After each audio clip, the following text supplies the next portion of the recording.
Hey there, and welcome back. If you have come to the end of a long day, and you are settling now into the quiet, the lights low, and the world outside gone still, then you have found the right place to be. There is a kind of evening that asks nothing of you at all, only that you let yourself be carried somewhere far away for a while, and this is one of those. Tonight, we are going back more than 500 years into the life of a woman who was the daughter of the most powerful nobleman in England, and who was used again and again as a piece in other people's games. Married first to the son of one king, and then to a man who would become another, made a princess, and then a widow, and then a queen, all before she was 30, and carried through every violent turn of the longest civil war in English history by forces she could not control. She wore a crown in the end, and walked barefoot over red cloth to be anointed in the old abbey. And then her only child died, and her own health failed, and she slipped out of the world in the spring, under a darkening sun, while men whispered that she had been poisoned. Her name was Anne Neville, and though she stood at the very centre of the central drama of her age, she has been half forgotten by history. A quiet figure moved from square to square by louder hands. Tonight we are going to give her back her story and live it with her, from the first hour to the last. Before we begin, I would like to know where you are listening from tonight. What town, what country, what hour it has reached where you are. If you feel like leaving it below, I do read them, and there is something quietly companionable in the thought of so many different rooms, so many different times of night, all settling into the same far-off story at once. And if these long, quiet evenings spent inside another age are something you would like to find your way back to, you are always welcome to subscribe, so that the next one can come to you when it is ready. That is all I will say of it tonight. For now, let us go back to the England of the 15th century, to a country beautiful on its surface and torn at its heart, where two branches of one royal family were locked in a long and bloody struggle for the crown, and where a small girl was growing up inside the household of the man who, more than any other, held the fate of that crown in his hands. Her father could make kings and unmake them. What he could not do, in the end, was protect his daughters from the storms he himself had raised. To understand Anne Neville, you have to understand her father, because for the whole of her early life, she lived in his shadow and moved at his command. He was Richard Neville, Earl of Warwick, and history remembers him by a single tremendous name, the Kingmaker. He was, in the middle years of the 15th century, the wealthiest and most powerful nobleman in all of England, a man whose vast estates spread across the country, whose private army of retainers numbered in the thousands, and whose word could raise or topple kings. He had helped to put the young Edward of York on the throne as King Edward IV. He had ruled for a time almost as the power behind that throne, and he carried himself with the consciousness of a man who believed, with some justice, that he had made the King of England and could, if pressed, make another. Into this household of immense wealth and immense ambition, in the summer of 1456, at Warwick Castle, Anne Neville was born, the younger of the Earl's two daughters, and because he had no son, the co-heiress, with her sister, to one of the largest fortunes in the realm. The power of the Earl of Warwick in those years is difficult to convey to an age that has nothing quite like it. He was not a king, and yet he commanded resources that rivaled a king's, estates scattered across more than 20 counties, a yearly income greater than that of almost anyone in the land, and most importantly, an immense affinity of retainers and tenants and lesser lords who wore his livery and followed his banner and would fight at his word. When Warwick rode into London, he came with hundreds of men at his back, and it was said that his household fed thousands.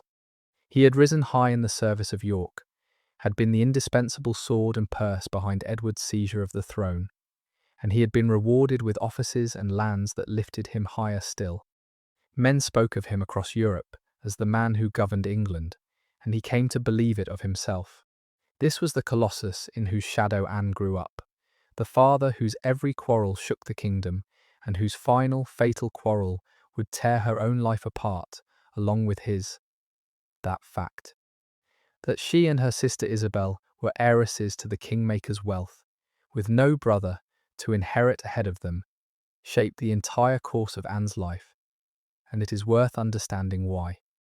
In the world she was born into, a wealthy heiress was not, in any meaningful sense, the mistress of her own destiny.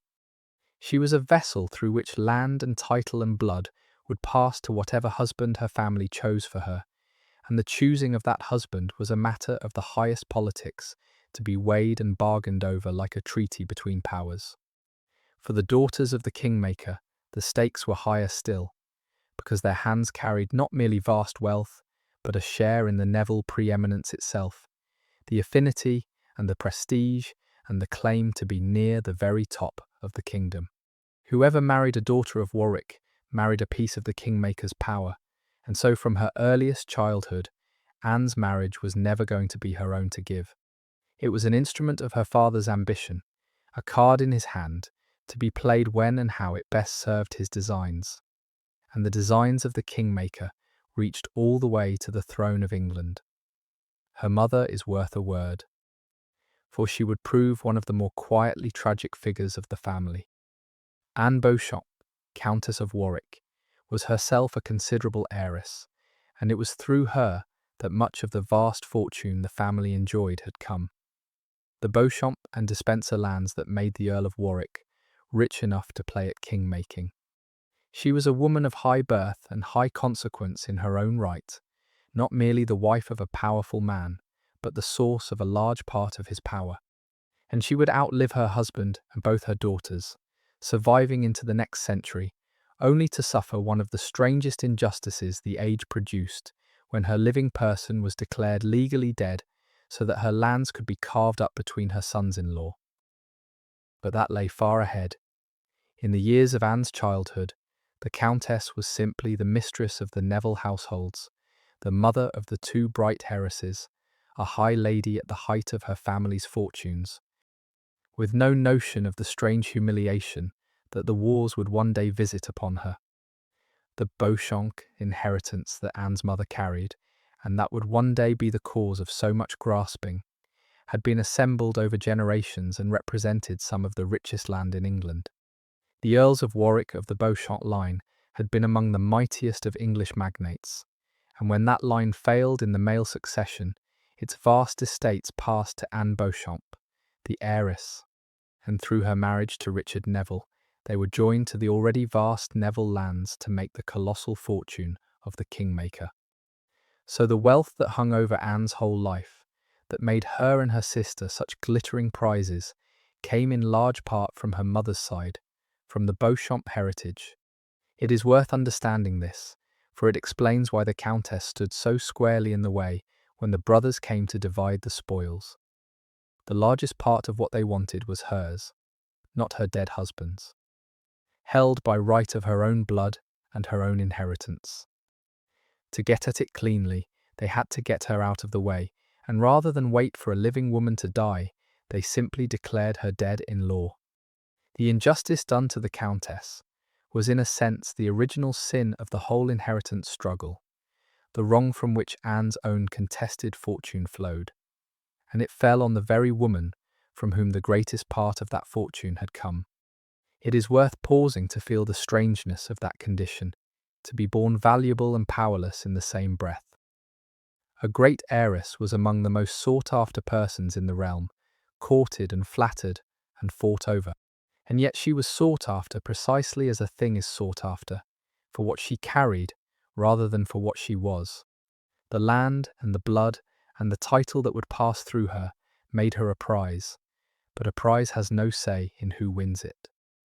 From the cradle, a girl like Anne was watched and weighed and planned for, her marriage debated in councils, her future bartered in negotiations she knew nothing of, her whole life mortgaged in advance to her family's advantage. She would be loved, perhaps, and cared for, and raised in luxury. But the one thing she would not be granted was the disposal of her own person. That belonged to her father, and after him to whatever man her father gave her to.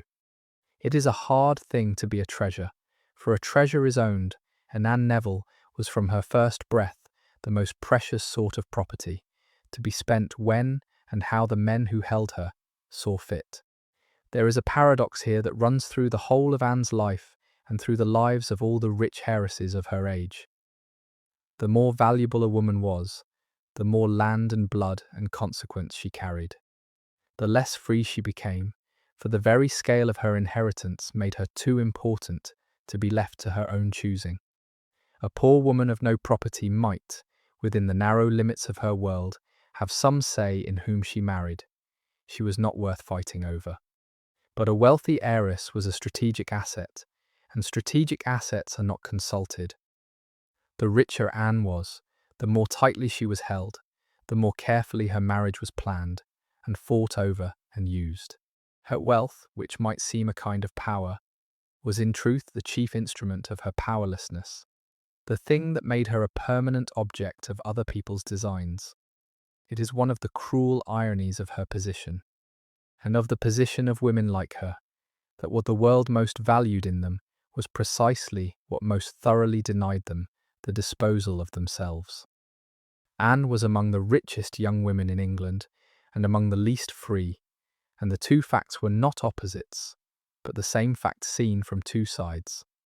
And it is worth setting Anne beside the other women of the Wars of the Roses, for she belongs to a whole sisterhood of high-born women swept up and broken by that long conflict.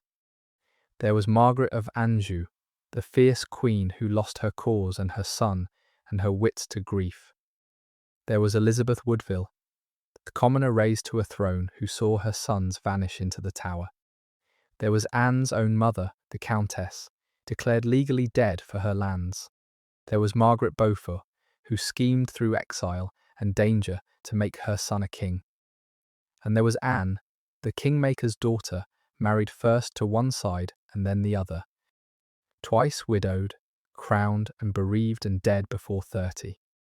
Each of these women lived a life shaped, and in most cases scarred by the wars the men around them fought.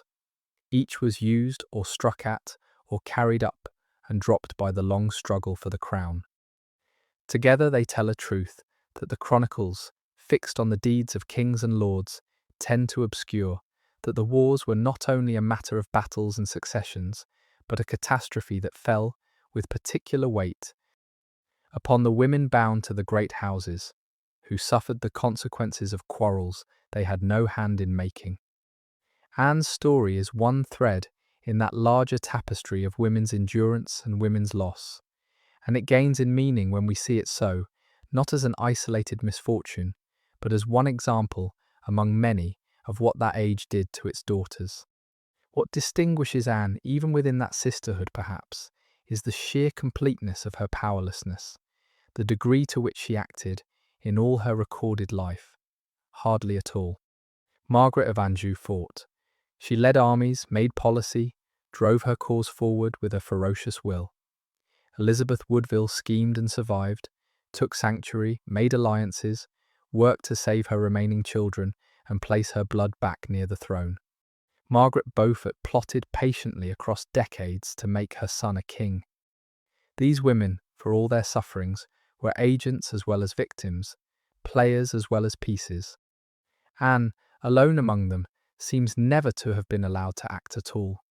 Never led, never schemed, never made a recorded move of her own, but was simply carried, married, widowed, hidden, fought over, crowned, and buried, by the will of others, from first to last. If the others were both moved and moving, Anne was only ever moved. It is what makes her the purest example of the heiress's fate, and also the hardest to recover. For a person who only ever has things done to her, leaves the faintest of marks on the record. She is the quietest figure in a loud and bloody age, the one who, more than any of the others, was lived rather than living, and that very quality which makes her so easy to overlook is also what makes her, once seen, so haunting. It would be wrong, though, to imagine her childhood as a cold or loveless one, for all that it was lived inside this machinery of ambition. Anne grew up in comfort and security, in the splendid Neville castles, chief among them Middleham, in the green dales of Yorkshire, which seems to have been the true home of her heart, and where she spent much of her childhood.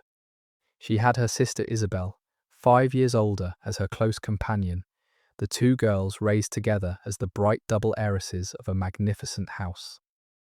The Neville estates were run on a scale of almost royal grandeur, with large households of servants and retainers, and the daughters of the Earl were raised to every accomplishment expected of women of the highest rank.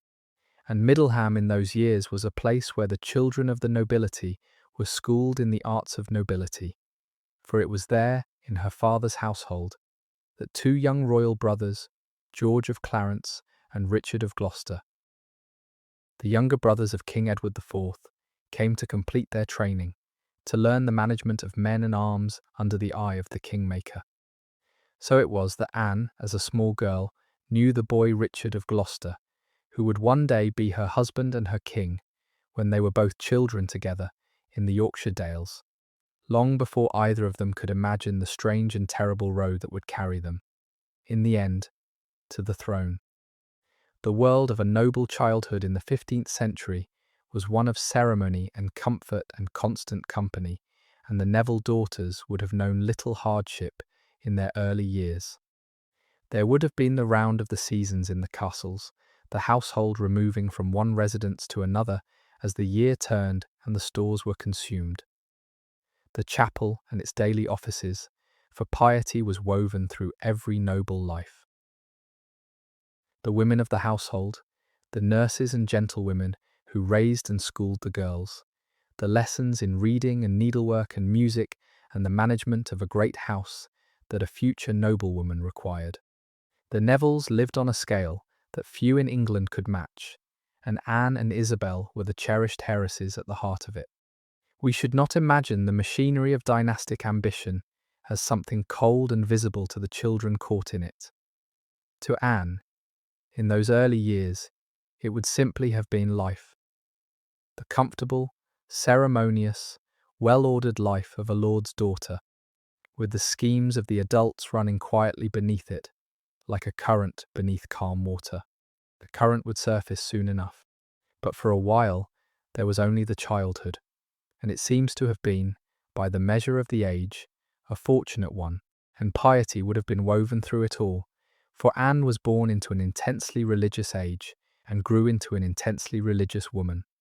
The daily round of a large household turned on the offices of the church, mass in the morning, prayers at the appointed hours, the observance of the long calendar of feasts and fasts that ordered the year. A noblewoman was expected to be devout, to patronize religious houses, to give alms, to keep the disciplines of her faith, and Anne, by every later sign, took this seriously, not as mere form, but as the genuine centre of her life. In a world where so much was uncertain, and so much could be taken away, fathers and husbands and children and fortunes, all swept off by the turning of the wars, religion offered the one constancy, the one frame that held when everything else dissolved. We should keep this in mind through all that follows, for it is easy, tracing the politics and the battles, to forget the inner life that sustained her through them. Anne moved through catastrophe after catastrophe, loss after loss, and she did it, we may be sure, leaning on the faith that had been bred into her from the cradle, the one possession that no war and no scheming duke could strip away. There is something poignant in that early innocent acquaintance, knowing all that came after.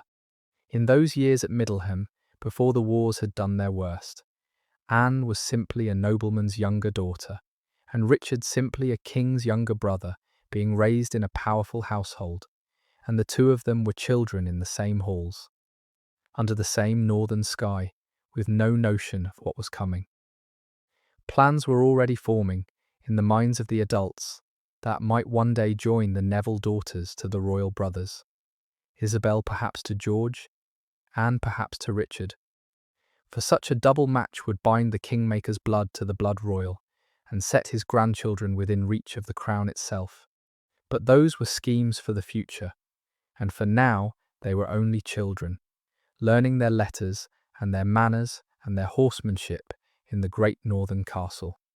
It would not stay so simple for long, for Anne's father, the Kingmaker, was about to quarrel with the very king he had made, and when the Kingmaker quarrelled, the whole kingdom shook, and his daughters were swept up into the storm along with everyone else. It is worth dwelling on the two boys at Middleham for a moment, George and Richard, because the shapes of their later lives were already being formed in those northern years, even as Anne watched them as children. George of Clarence was the elder, charming and quick and unstable, the kind of person who dazzles and then disappoints. Richard of Gloucester was the younger and quieter, more serious, more dutiful, schooling himself in the hard arts of war and governance under the Kingmaker's eye. Neither boy could have imagined learning his horsemanship in the Yorkshire dales, the strange roads that lay before them, that George would end drowned in a cask of wine in the Tower, condemned by his own brother, and that Richard would end a king cut down on a battlefield, the last of his line. And Anne, the grave little girl watching them, could not have imagined that she would be married to one of them, that a sister would be married to the other, and that the three of them would be bound together through every turn of the coming storm. There is something almost unbearable in such innocence, looking back from the far side of all that happened. They were only children in a castle, under the wide northern sky, with no notion of the parts they would play in the bloody drama their elders were preparing. The training those boys received in the Kingmaker's household is worth a word, for it was the making of the men they became, and it unfolded before Anne's eyes. A great lord's castle was, among other things, a school for the sons of the nobility, where boys were sent to learn the whole art of being a man of rank horsemanship and the handling of arms, the courtesies and ceremonies of noble life, the management of men and estates, the bearing and judgment a lord would need. Warwick's household was among the grandest of such schools, and to be raised there was a mark of high favour. Richard of Gloucester learned his soldiering and his statecraft in those northern years under the eye of the mightiest magnate in England, and the lessons took, he emerged a capable and serious young man, schooled in the hard realities of power. It is one of the quiet ironies of the story that the Kingmaker, who would die fighting against the House of York, helped to train the York prince, who would one day be king, and who would marry the Kingmaker's own daughter. The threads of that household ran forward into all the tangles of the next 20 years, and Anne, watching the boys at their training, was watching, though she could not know it, the shaping of the man she would marry and the king she would be crowned beside. Middleham itself deserves a moment, for it was the one place that held Anne's affections from the beginning of her life to near its end, the still point around which all her wanderings turned. It stood in Wensleydale, in the North Riding of Yorkshire, a high stone fortress set among the green dales and the wide northern skies, a working stronghold of the Nevilles rather than a soft palace. But home to Anne in a way that no other place ever was. She was a child there. She would return there as a duchess and spend the happiest years of her marriage there.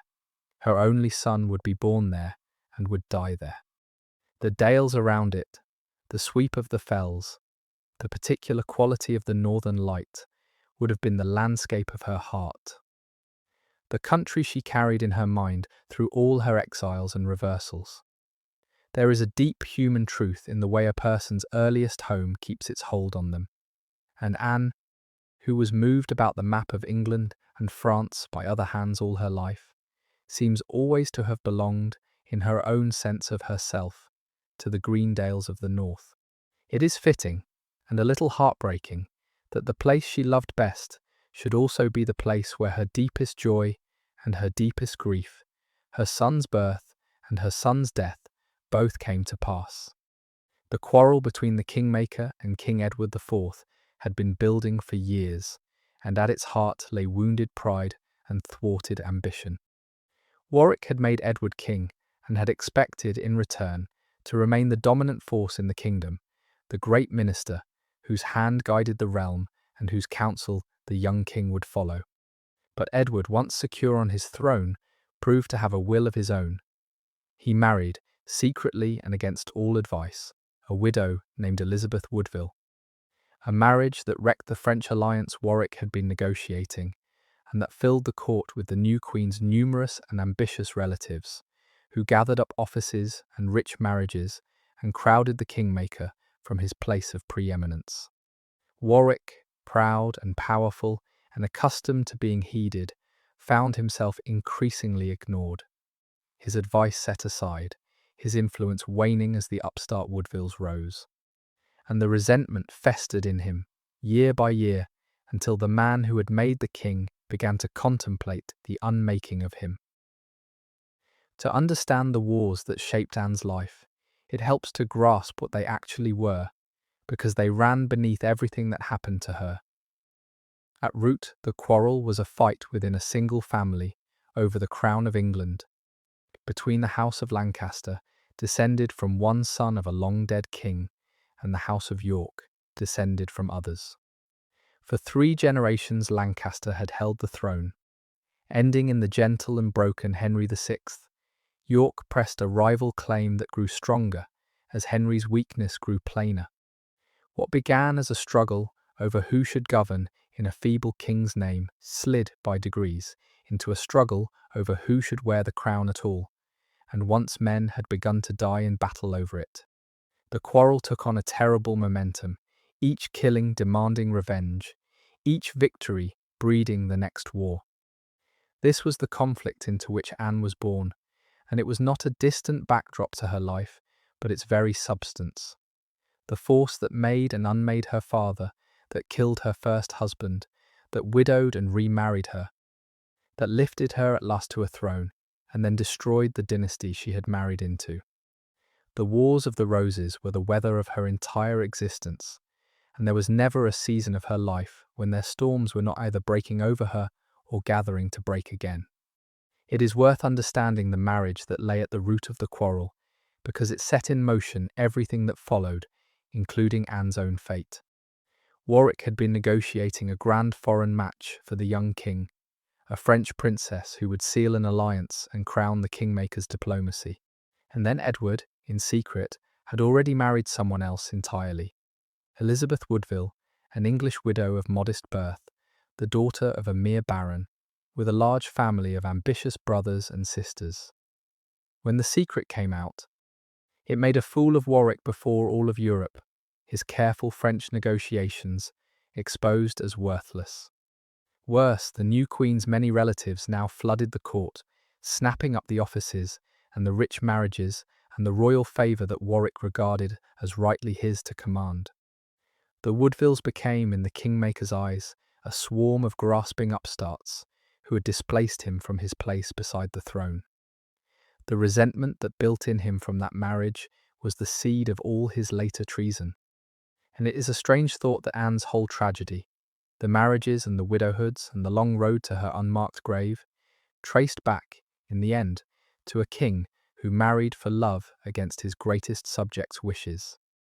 For a man as powerful and as proud as Warwick, there was a terrible logic to it. If the king he had raised would not be guided, then perhaps another king could be found who would. And here the Kingmaker's eye fell upon the king's own brother, George, Duke of Clarence, a charming, unstable, ambitious young man who stood close to the throne and who might be tempted, with the right encouragement, to reach for it. Warwick proposed to bind Clarence to himself by marriage, by giving him the hand of his elder daughter, Isabel. The match would make Clarence the Kingmaker's son-in-law and ally, and would set Warwick's own daughter within a single step of the crown.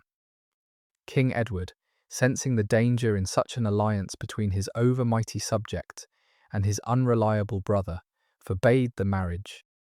Warwick defied him in the summer of 1469, in the town of Calais, across the sea where Warwick was beyond the king's reach. Isabel Neville was married to George of Clarence, in open defiance of the king's command. It was a declaration of war in all but name. It is worth understanding how the marriages of his daughters fit into the Kingmaker's calculations, for it lays bare the cold arithmetic by which Anne's whole fate was reckoned. Warwick had no son. This was in the dynastic thinking of the age, a kind of catastrophe, for it meant his great name and larger fortune would pass, not in the male line, but through his daughters, to whatever men they married. But what looked like a weakness, Warwick meant to turn into the boldest of strengths. If he could marry his daughters to men close to the throne, to the king's own brothers, say then his grandchildren might carry the blood royal. And the Kingmaker's line, denied a son, might yet end up wearing the crown through the female line. His daughters were, in this scheme, the vessels of his highest ambition, the means by which Neville blood might be poured into the royal succession itself. Isabel to Clarence, Anne to Gloucester, that had been the early plan, to bind both his girls to the brothers of the king, and so plant his stock at the very foot of the throne.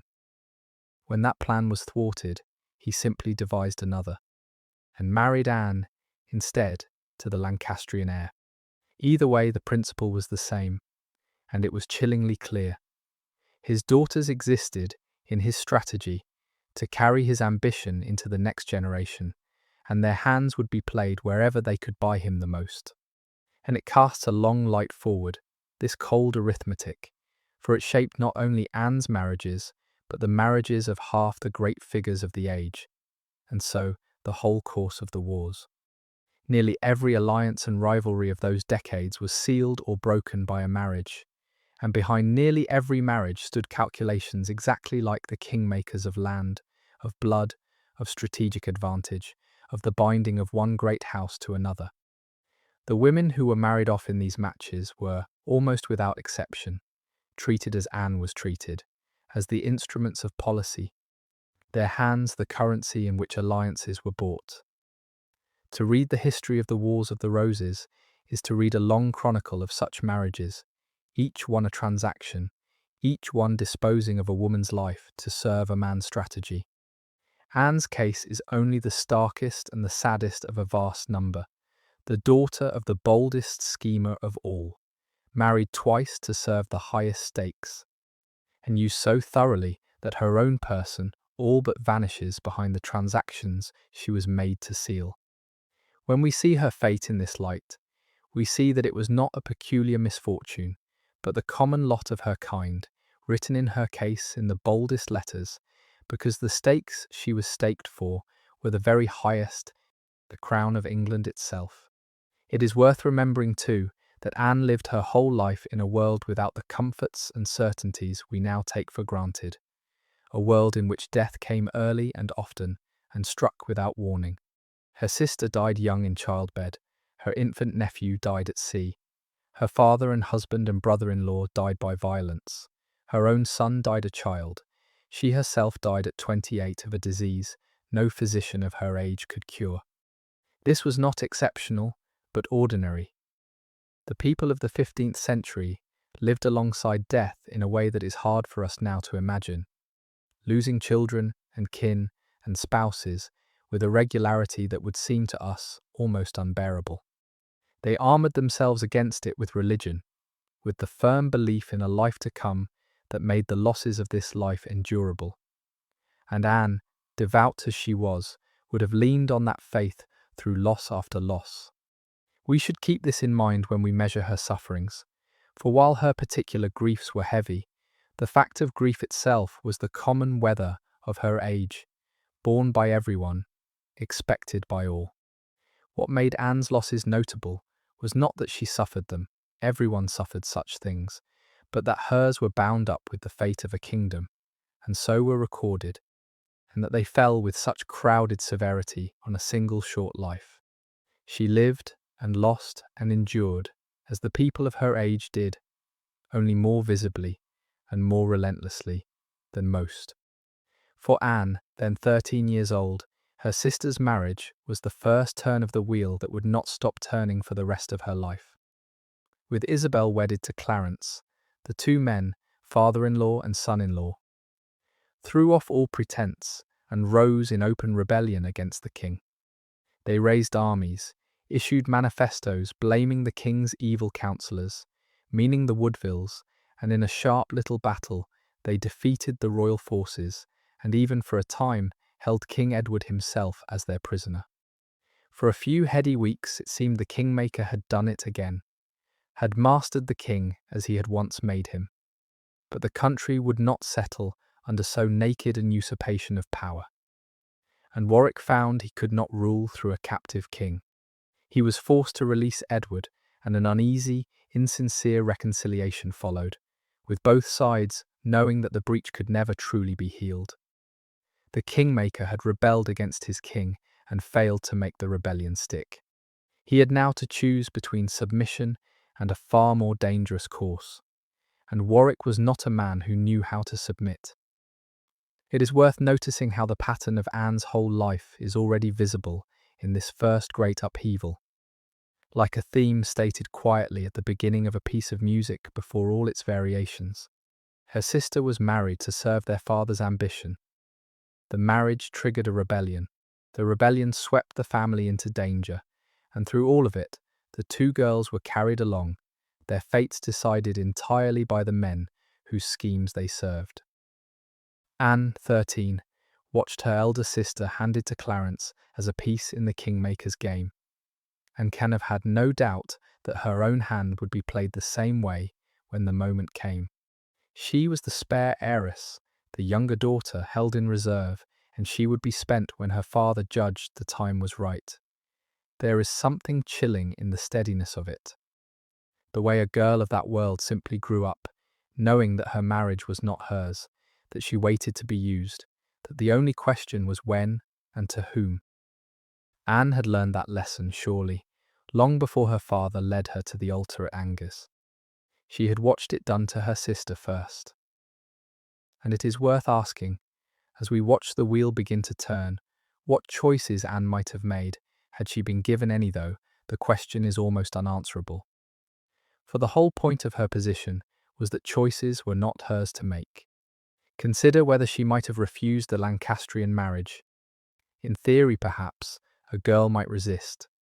In practice, the daughter of a powerful lord who defied her father in a matter of such consequence would have found herself overruled, coerced, or simply ignored. Her consent, a formality to be obtained one way or another.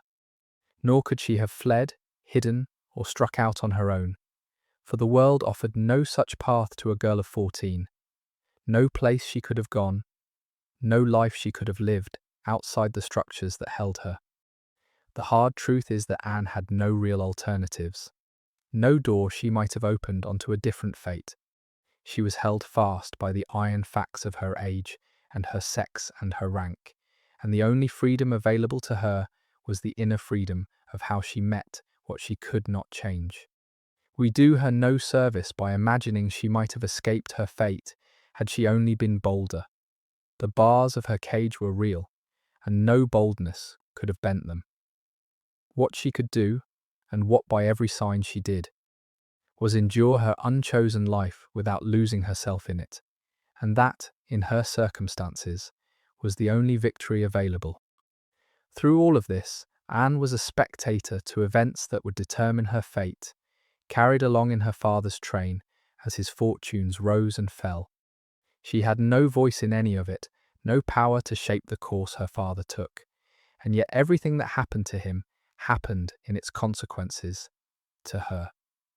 When her father rebelled, she was the daughter of a rebel. When he reconciled, she was the daughter of a man the king could never again trust. Her whole standing in the world, her safety, her very identity, depended utterly on the doings of a father whose ambition was leading them all toward catastrophe. This is the hardest thing to hold in the mind about Anne Neville's life, and it is worth pausing on at the outset that she was, to a degree almost total, the object of history rather than its author. A young woman of great rank and no power, carried wherever the currents of the men around her happened to flow, and the current was about to carry her somewhere truly astonishing. We catch, in these years, almost no direct glimpse of Anne herself, and that absence is itself worth marking, for it is the condition of her whole story. The chronicles record her father's rebellions, his battles, his schemes, his triumphs and defeats in great detail. Of the daughter carried along in his train, they say almost nothing. She appears in the record only when she is needed for something to be married, to be widowed, to be fought over, and then vanishes again into silence between the moments of her usefulness.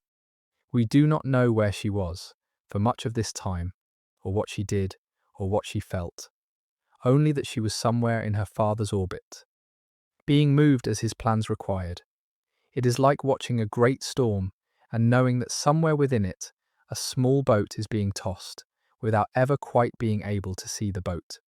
Anne is that boat, present but unseen, her existence implied by the events that battered her, but her own experience of them lost.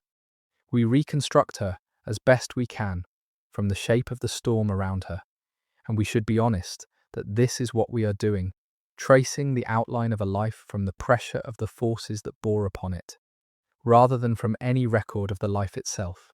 It is worth saying a word, too, about the sources from which we know what little we know, for they shape everything we can say of her. The chroniclers of the age were churchmen and officials, and later, the historians of the Tudor dynasty that supplanted Richard, men who wrote with their own purposes and their own loyalties, and who were interested in the major public events, the wars and successions, and the doings of kings. Of the women caught up in those events, they wrote sparingly, and usually only when a woman did something that touched the public story. Anne, who did nothing public, who never led an army or ruled a realm or schemed a famous scheme, slips through the records almost unnoticed, mentioned when she is married or widowed or crowned, and otherwise passed over in silence. And the Tudor writers who shaped the lasting story of these years had little reason to dwell on her kindly, or at length, for she was the wife of the king their masters had overthrown, a figure best left in the shadows. So she comes to us thinly, glimpsed in the gaps of records written by men who cared about other things, and the portrait we can draw of her is necessarily a sketch, full of inference and silence. We do the best we can with what the sources allow. But we should be honest that the Anne we recover is in large part a figure reconstructed from absence, traced in the spaces where a fuller record would have shown us the woman herself. There is one source, though, that gives us something rare, a near contemporary description of how Anne seemed to those who saw her. A herald who knew the family left a few lines that have come down to us, praising her as seemly and gracious and fair, playing on the meaning of her name to call her full of grace. It is a small detail, a fragment of courtly praise of the kind heralds dealt in, and we should not lean on it too heavily. Such descriptions followed conventions and flattered the great as a matter of course. But it is one of the very few glimpses we have of how Anne struck those who actually beheld her, and it accords with everything else we can reconstruct. A woman who seems to have been gentle, dignified, and well regarded, who left no memory of cruelty or scandal, who was, by the thin evidence that survives, genuinely liked. From such scraps we build what portrait we can. A herald's praise of her grace, the loyalty of the North she shared with her husband, the absence of any harsh word against her in records that spared few, the grief of a husband who is said to have wept at her funeral. It is not much, but it points as far as it goes, all in one direction, toward a woman who met a hard life with a quiet decency and who was mourned at the last by those who had known her. However quickly the world beyond her household forgot her. And it is worth reflecting, as we near the end of her story, on the strange afterlife of her memory, on how a Queen of England came to be so nearly forgotten, and how she has been slowly, partly recovered in our own age. For centuries after her death, Anne was little more than a name in the genealogies, a footnote to her famous husband, her grave unmarked, her life unexamined. The great revival of interest in Richard III, the long argument over whether he was monster or maligned man, swirled around her without much illuminating her, for even his defenders and detractors cared chiefly about him. It is only more recently that historians and readers have begun to look at Anne for her own sake, to ask what her life was actually like, to try to recover the woman behind the bare dynastic facts. The bronze tablet placed near her grave in our own century is a small emblem of that recovery, a belated acknowledgement that here lies a real person who deserves to be remembered. She will never be fully known. The silence in the record is too deep, the loss of her own voice too complete. But she can at least be remembered as more than a footnote, as a woman who lived through the whole terrible drama of the Wars of the Roses, who was used and broken by them as thoroughly as anyone, and who endured what came to her with a quiet dignity that the centuries nearly erased. To remember her so is a small justice, long delayed, and it is the justice this evening, with her, has tried to offer. This is perhaps the central truth of her life, and it is worth stating plainly, because it is what makes her story both so sad and so strangely representative. Anne Neville was not a maker of events, but a thing events were done to. She did not choose her marriages, or her cause, or her side in the wars. She did not choose to be a Yorkist or a Lancastrian, a princess or a duchess or a queen. She did not choose whom she would marry, or where she would live, or what would become of her.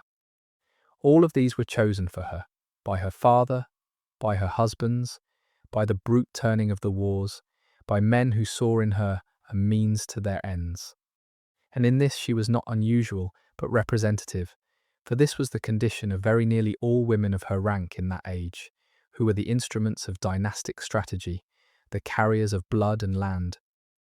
Vadak valued for what they transmitted rather than for what they willed. Anne's life is so striking only because the wheel turned so violently around her, lifting and dropping her through such extremes, so that the ordinary powerlessness of a noblewoman's lot is written in her case in the largest and most dramatic letters. She is, in a sense, every high-born woman of her age, magnified, moved across the board of history by every hand but her own, and remembered, if at all, for the squares she was placed on, rather than for any move she ever made herself. For the failed rebellion of 1469 was only the beginning. Warwick and Clarence, unable to rule through the king, and unable to trust the peace they had patched up with him, soon plotted again. Early in 1470, they were behind another rising, in Lincolnshire, and this time when it failed, and their hand in it was discovered, there could be no reconciliation. King Edward moved against them with sudden energy, and the Kingmaker and Clarence found themselves outlawed, hunted, forced to flee for their lives. With their wives and households, they raced for the coast and took ship, hoping to reach Warwick's stronghold of Calais across the Channel. And it was on that desperate flight across the sea, with the family in headlong retreat from a vengeful king, that the storm reached into the most intimate part of their lives, and Anne witnessed the first of the many sorrows that would mark her road.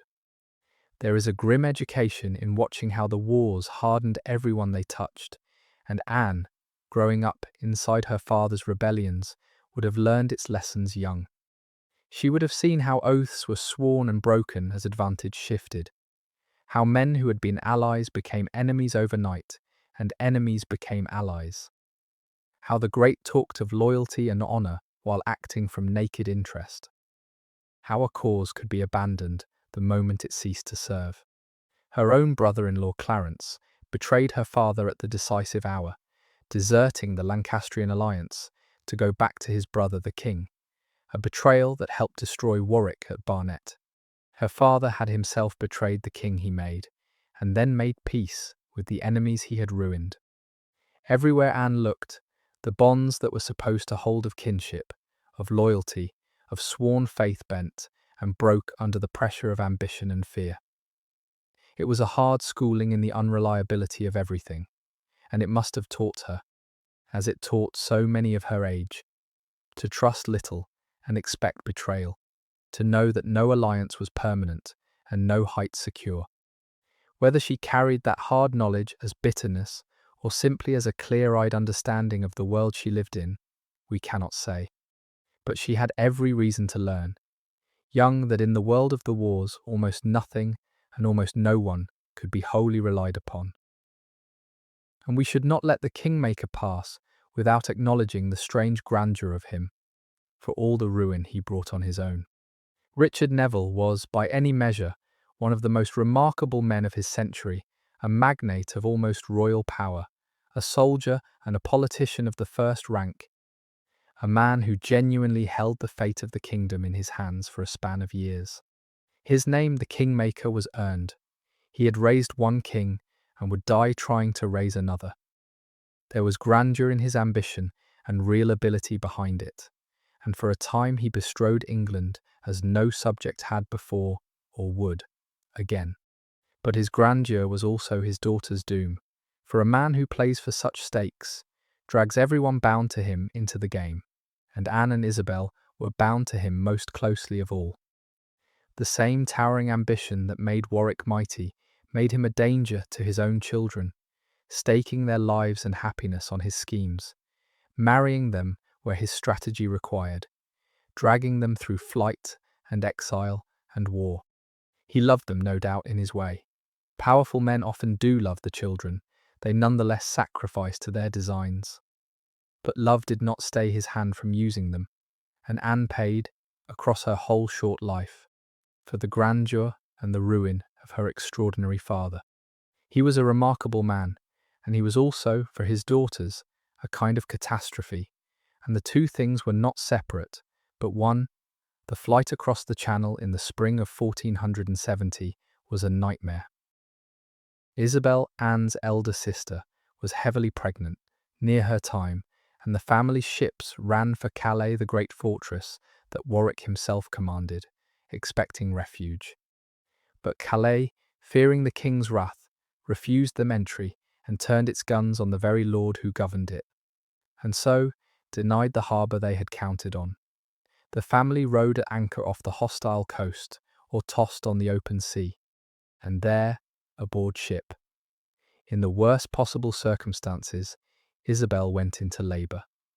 The child, a baby, was born at sea, into storm and fear and exile, and did not survive. Anne, just 14, was almost certainly there with her sister through it all. The labour, the birth, the death of the infant, the desperate helplessness of a family in flight, with nowhere to land. It was a brutal initiation into the sorrows that the wars visited upon women, and it would not be the last grief Anne shared with her sister. The two Neville girls, the bright heiresses of Middleham, were learning young and hard what their father's ambition cost. To feel the full horror of those weeks, you have to picture not the bare facts, but the lived reality of them. The cramped ships, the fear, the sense of a great family suddenly become a band of hunted fugitives with nowhere safe to land. For a girl of 14, it was a violent education, and a lasting one. What Anne endured in that flight, and witnessed at the end of it, she would carry for the rest of her days, folded into the watchful, enduring temperament that the records, for all their silence about her feelings, allow us to glimpse. She had been a sheltered heiress. In the space of that one terrible passage, she became something harder and sadder. A girl who had seen what the wars could do, and who would see much more of it before she was done. And it is worth saying that this was, in a sense, Anne's true education. Not the lessons of the schoolroom, but the lessons of the road. The hard schooling in loss and fear and helplessness that the wars administered to her again and again. By the time she was 14, she had already learned, in her body and not merely in her mind, what it was to flee for one's life. To be refused refuge, to watch a loved one suffer with no power to help, to lose a child of the family to the cruelty of circumstance. These were not abstractions to her, but things seen and felt at close hand. We sometimes imagine the highborn of past ages as cushioned from the rawness of life by their rank, and in ordinary times they were. But the wars stripped that cushioning away, and a girl like Anne, for all her noble blood, met death and terror as nakedly as any peasant. The difference was only that her sufferings were bound up with the fate of kingdoms, and so were recorded, where the identical griefs of humbler women vanished unremembered. Anne's hard education in the sorrows of her age had begun early, and it was nowhere near finished. There is a temptation, in telling a life so full of sorrow, to imagine its subject as perpetually grieving, a figure of unrelieved tragedy. We should resist it, for it would be false to the texture of any real life, even a hard one. Anne knew joy as well as grief, the companionship of her sister in childhood, the green dales she loved, whatever contentment her northern marriage gave her. Above all, the love of her one son, the delight any mother takes in her child. However anxiously, the sorrows were real and they were many, but they were not the whole of her life, and between them ran the ordinary human stuff of affection and habit, and small pleasures and quiet contentment that fills even the hardest existence. We do her a kind of injustice if we remember only the catastrophes, the deaths, and the widowhoods, and the unmarked grave, for that is to reduce her to her sufferings, to make her a mere monument of misfortune. She was a person who laughed sometimes, surely, and loved, and found beauty in her northern country, and comfort in her faith and joy in her child, and who lived, between the blows of fortune, a life that had its warmth as well as its cold. The grief is the part the records preserve, because grief made for events that chroniclers noted. The happiness, like so much of her, went largely unrecorded. But it was there, we may be sure, woven through the sorrow, as it is through every life. And we should remember it, for to forget it is to lose the woman in the tragedy we should resist. Even so, the temptation to reduce her wholly to a victim, for that would be its own kind of erasure, flattening a real person into a mere object of pity. Anne endured what would have broken many, and she endured it, by every sign the records allow us, with a steadiness that never curdled into the cruelty or the bitterness that suffering so often breeds. She was, when she had power as a duchess and a queen, no tyrant. The chronicles, which spared little criticism for the great, record nothing harsh of her. She seems to have been pious, charitable, dutiful, a good mistress to her household, and a devoted mother to her one child. Within the narrow room that her circumstances allowed her, she appears to have lived decently and well, doing the duties of her station with quiet competence, harming no one. Mourned at her death by a husband who wept for her. This is not the heroism of the battlefield or the council chamber, the kind history loves to celebrate.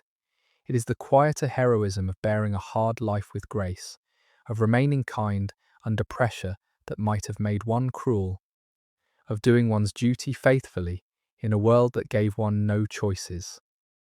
Anne had little power to shape her fate, but she had, it seems, the power to meet it with dignity, and that she did. It is a small matter, perhaps, set beside the deeds of kings, but it is not nothing, and it is hers. At last the battered family found refuge in France, and there the Kingmaker, cornered and desperate, conceived the most astonishing stroke of his whole astonishing career. He had quarrelled past all mending with the Yorkist king he had made. Very well, he would make a Lancastrian king instead. He would restore to the throne the very man he had spent his life fighting to keep off it. The old, broken Henry VI, the Lancastrian king whom Edward had deposed. To do this, Warwick had to do something almost unthinkable. He had to reconcile with Margaret of Anjou, Henry's fierce queen, the woman who had been his bitterest enemy for 20 years, whose cause he had shattered, and who had every reason to hate him to the death. The architect of this impossible reconciliation was the cunning King Louis XI of France, who saw the advantage to France in setting the Kingmaker against Edward, and who brought the two old enemies together. And the price of the alliance, the seal that would bind Warwick to the Lancastrian cause he had spent his life destroying, was Anne. The hand of Louis XI of France in all this deserves a word, for it reminds us how the quarrels of England were watched and exploited by the powers across the sea. Louis called the Spider King for his patient, cunning web spinning. Saw in the broken Kingmaker a perfect instrument against Edward of York, whose alliance with France's enemy Burgundy threatened French interests. So it was Louis who took the desperate exiled Warwick in hand, who saw that the way to use him was to reconcile him with the Lancastrians he had ruined, and who applied the patient pressure that brought the two old enemies, Warwick and Margaret, to their grudging alliance. The restoration of Lancaster and Anne's marriage to seal it were thus in part a French project, engineered from across the Channel to serve French ends. It is a useful reminder that Anne was a pawn not only in her father's game, but in a larger one still, the chess match of the European powers, in which the daughters of English earls were small pieces indeed.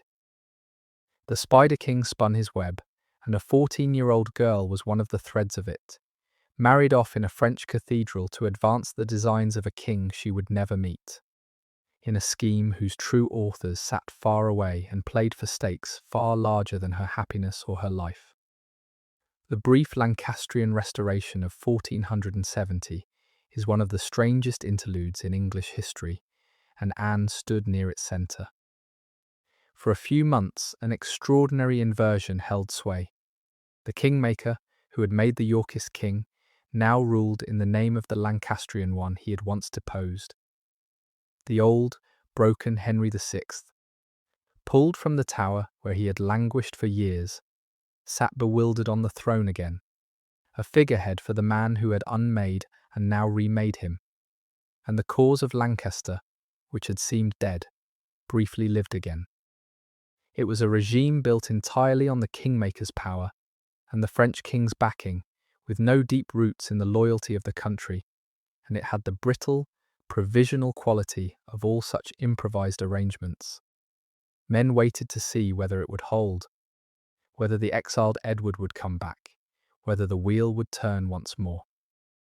Anne, as the wife of the Lancastrian heir, was a great lady of this strange restored regime, second, perhaps only to her formidable mother-in-law. But she of all people, who had watched fortune turn so violently already, can have placed little faith in the permanence of it. The restoration was a thing of months, a brief, unnatural pause in the Yorkist ascendancy, and when it ended, as it soon did, it ended in the blood of Barnet and Tewkesbury, and the ruin of everyone bound to it, Anne among them. The sheer audacity of it can hardly be overstated, and it is worth dwelling on, because it shows the world Anne lived in at its most ruthless and most cynical. For 20 years, two causes had torn England apart, and Warwick had been the great champion of one of them. He had fought the Lancastrians, beaten them, hunted them, driven their queen into exile and their king into the Tower. Margaret of Anjou, for her part, had every reason to regard Warwick as the author of all her family's ruin. He had destroyed her cause and helped to depose her husband, and had, along the way, been responsible for the death of her own allies. These two were not merely opponents, but mortal enemies, soaked in 20 years of shared blood. And now, at the urging of the French king, who saw his own advantage in their union, they were to join hands. The Kingmaker to bend his enormous power to restoring the very dynasty he had spent his life destroying, and the Queen to accept the help of the man she had most cause to hate. It was a reconciliation of pure calculation, with not a shred of trust or affection in it, two enemies clasping hands over a chasm of blood, because each needed the other to get what they wanted. And the bond that was to make this monstrous alliance hold, the human seal, pressed into the wax of it, was a 14-year-old girl. And the human cost of that cynicism fell, as it so often did, on the young and the powerless. On Anne and on the young prince she was bound to.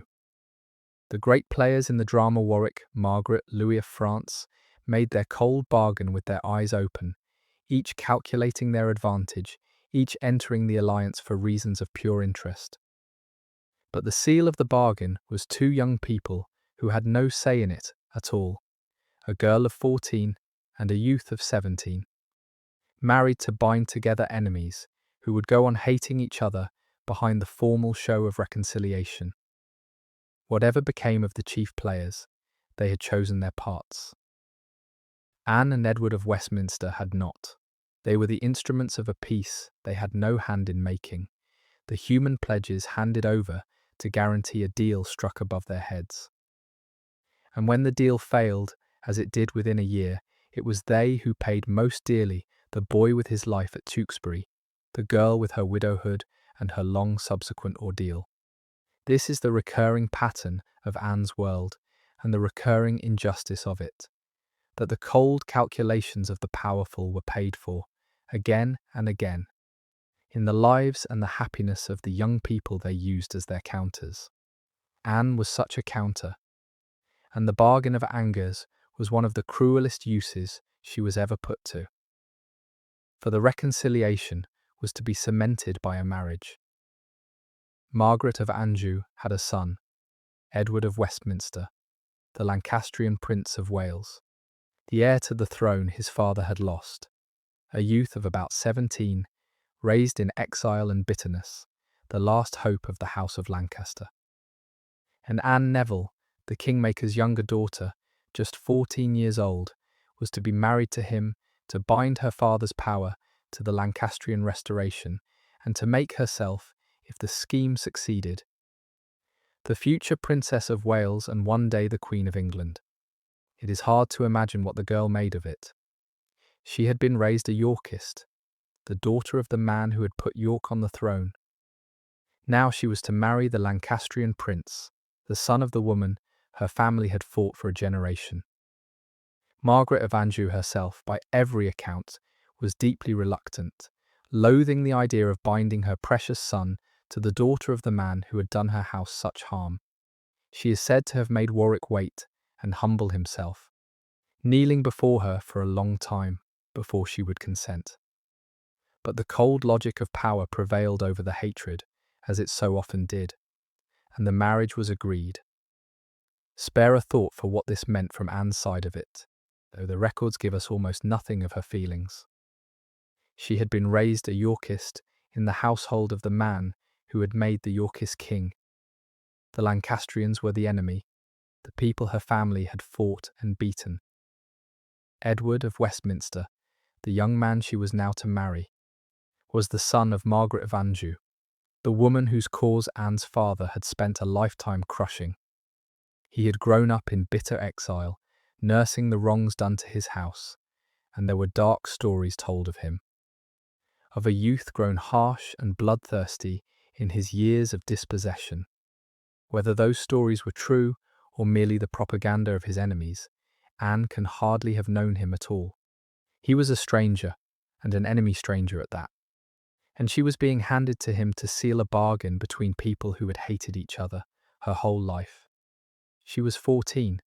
She had just endured the terror of the flight and the horror of her sister's loss at sea. And now she was told that she was to be a Lancastrian princess, the wife of the heir she had been raised to think of as the foe. Of what she felt, walking into the cathedral at Angers, we have no record at all. We can only imagine, and grieve a little for the girl who had no more say in this than in anything else that had ever been done to her. There is a grim symmetry worth noticing between Anne's first marriage and the larger pattern of her life. For in being given to Edward of Westminster, she was made the living seal on a bargain struck between enemies. Exactly as she would later be the contested prize between rival brothers, and exactly as she had always been the instrument of her father's designs. Her body, her hand, her very person were the currency in which these great transactions were paid. The reconciliation of Warwick and Margaret was sealed in Anne. The ambitions of Clarence and Gloucester would be fought out over Anne. The schemes of the Kingmaker were advanced through Anne. In every case, she was the medium of exchange, the thing handed over to bind one powerful party to another, and in no case was she consulted about the using of herself. This is what it meant to be a great heiress in that age, and Anne's life shows it in its starkest form. That a woman of the highest birth could be, for all her rank and wealth, essentially a kind of coin, spent by the men who held her to purchase the alliances and advantages they desired. She was precious precisely as coin is precious, for what she could buy. Not for what she was. Anne and Edward of Westminster were betrothed at the cathedral at Angers, and married by most accounts in December of 1470. And so the girl who had been born the daughter of the greatest Yorkist in England became, by the turning of her father's schemes, the wife of the Lancastrian heir and the Princess of Wales.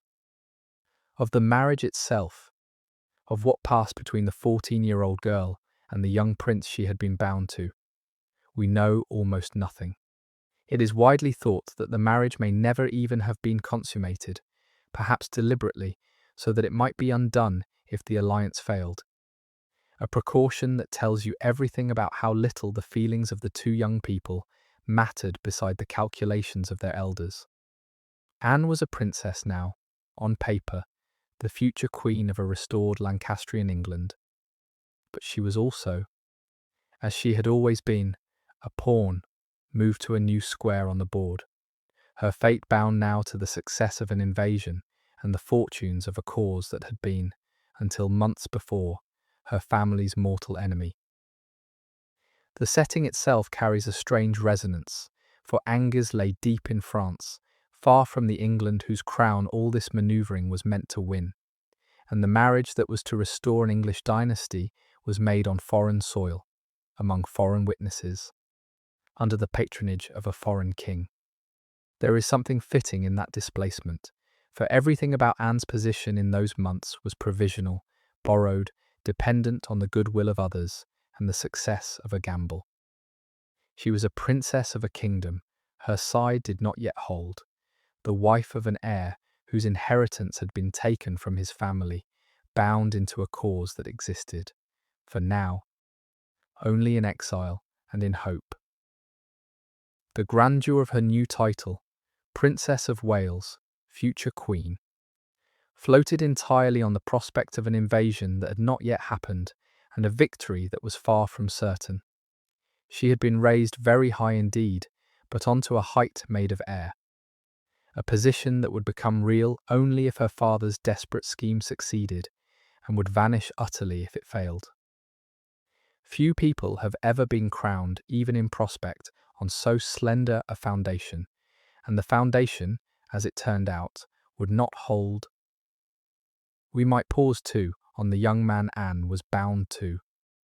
For Edward of Westminster is one of the lost figures of the age, and his brief life touched Anne's at its strangest point.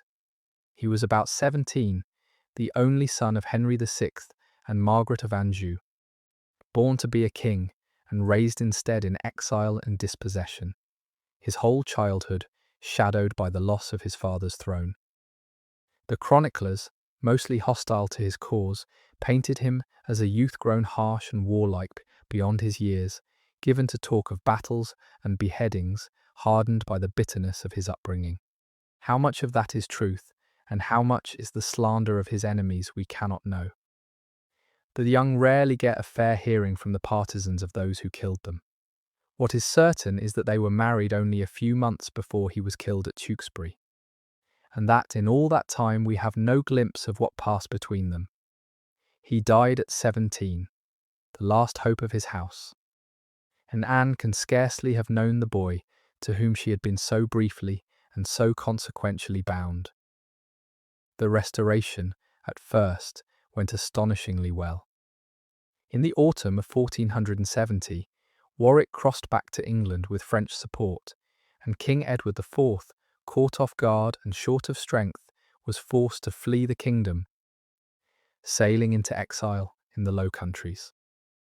The old King Henry VI was brought out of the Tower of London, where he had languished as Edward's prisoner, and set back upon the throne, blinking and bewildered, a sad puppet of the Kingmaker who had once deposed him. For a few short months, the impossible had been achieved. Lancaster was restored, Warwick ruled as the power behind the throne once more, and Anne Neville was the wife of the heir to the kingdom. Margaret of Anjou and her son, with Anne, prepared to return from exile to the realm that was theirs again. But Margaret, cautious and perhaps mistrustful, delayed her crossing, waiting for assurance that England was truly secure before she risked her precious son. And that delay would prove fatal, for while she waited, Edward of York gathered his strength across the sea and prepared to come back and take in blood everything that had been stripped from him. For a few short months then, Anne Neville was the wife of the heir to the throne of England, and the future, if her father's gamble held, promised her a crown. It is worth pausing on the strangeness of her position in that brief Lancastrian autumn and winter. She was perhaps the second lady of a restored Lancastrian England, behind only her formidable mother-in-law, Margaret of Anjou. She was Princess of Wales, wife of the heir. She stood, in theory, one death away from being queen. The Yorkist girl had become the chief hope of Lancaster, and yet how hollow it all was, how entirely dependent on the fortunes of war and the schemes of others. Her whole grand new position rested on her father's ability to hold what he had seized, on the loyalty of fickle lords, on the failure of the exiled Edward to come back and undo it all. Anne had been lifted very high, but onto the most precarious of perches, and she of all people, who had watched fortune turn so cruelly already, can have had few illusions about how quickly it might turn again. The crown that seemed to glimmer before her was a mirage shimmering over a battlefield, and the battle had not yet been fought. And here is one of the stranger facts of Anne's strange life, worth holding up to the light, that she was, in the course of a single decade, to be made Princess of Wales twice over, married first to the Lancastrian heir and then, years later, wife to the man who became the Yorkist king. She is the only woman in English history to have been married to two different men who were each, at the time or after, the heir or holder of the throne from opposing houses. The Lancastrian prince and the Yorkist king, the Red Rose and the White, the two mortal enemies of the Long War. Anne was wife to a claimant of each. It is a measure of how completely she was, a creature of the wars, passed from one side to the other as the fortunes of the houses rose and fell. Her hand given first to Lancaster and then to York, as though she were a prize that simply went, each time, to whichever side was winning. No one chose this strange double destiny for its symbolism. It fell out from the turning of events and the value of her inheritance. But it makes her, in retrospect, a kind of living emblem of the whole conflict. The woman, in whom both warring houses met, married to the heir of one and then to the king of the other, and destroyed in the end, along with the second just as surely as the first. It is a strange thought, too, that this double destiny made her, without her ever willing it, a figure of real symbolic weight in the politics of her age. To marry a daughter of the Kingmaker was to acquire a piece of the Neville preeminence, and Anne carried that greatness from one side to the other and back. She was, in her person, a kind of token of legitimacy and power that the rival houses wanted to possess. The Lancastrians took her to bind Warwick to their cause. The Yorkist Richard took her, in part, for her inheritance and the northern affinity that came with the Neville name. She was valued, in each case, not merely for her wealth, but for what her blood and her name represented, the loyalty of the Neville connection, the prestige of the Kingmaker's line. the symbolic weight of marrying the daughter of the man who had made and unmade kings. In this sense, Anne was a kind of living standard, a banner that conferred legitimacy on whoever held it, and the leading men reached for her as much for what she signified as for what she owned. It is one more way in which she was valued for everything about her except herself, for her wealth, her blood, her name, her connections, all the things she carried, while the person who carried them went all but unregarded. A vessel prized for its contents and overlooked in itself. Edward of York came back in the spring of 1471, and he came back like a thunderbolt. He landed in the north, gathered men as he marched, and moved with the speed and decision that had always marked him as a soldier. Crucially, his brother George of Clarence, Anne's brother-in-law, the husband of her sister Isabel, abandoned the Lancastrian cause at the last moment and went back over to his brother the king, a betrayal that fatally weakened Warwick at the decisive hour. The two armies met on Easter Sunday, the 14th of April, at Barnet, just north of London, in a thick morning fog that turned the battle into a chaos of confusion, men striking at shadows, whole companies firing on their own side by mistake. And in that fog, the Kingmaker died. Richard Neville, Earl of Warwick, the mightiest subject in England, the man who had made and unmade kings, was cut down as his army broke, killed in the rout.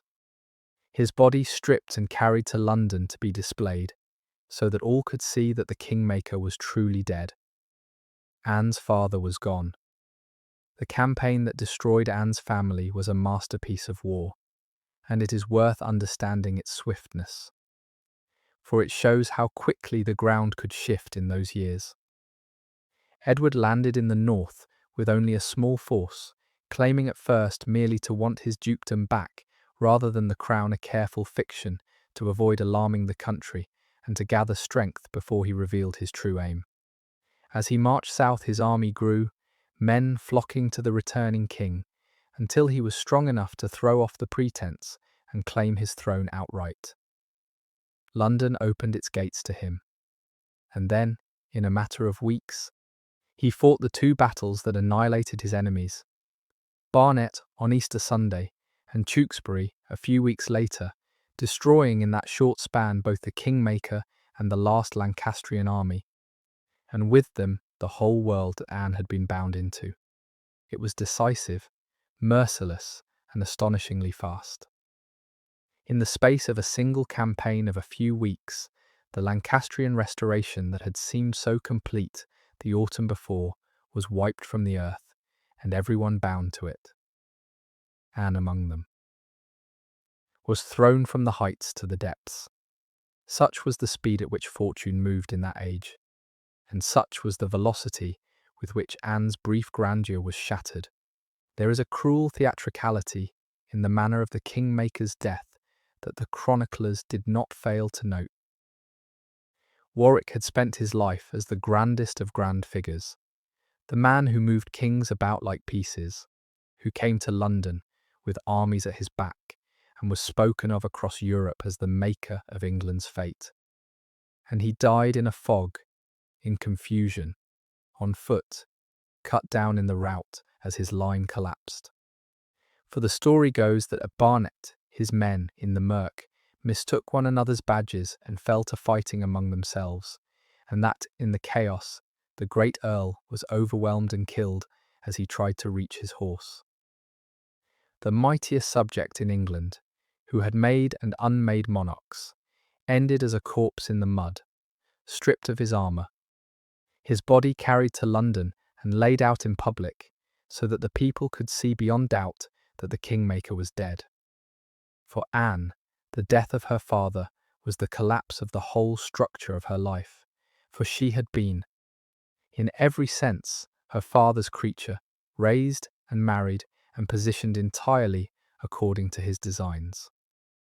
With Warwick dead, the hand that had moved her all her life was stilled, and yet far from setting her free, his death only delivered her into the hands of new masters.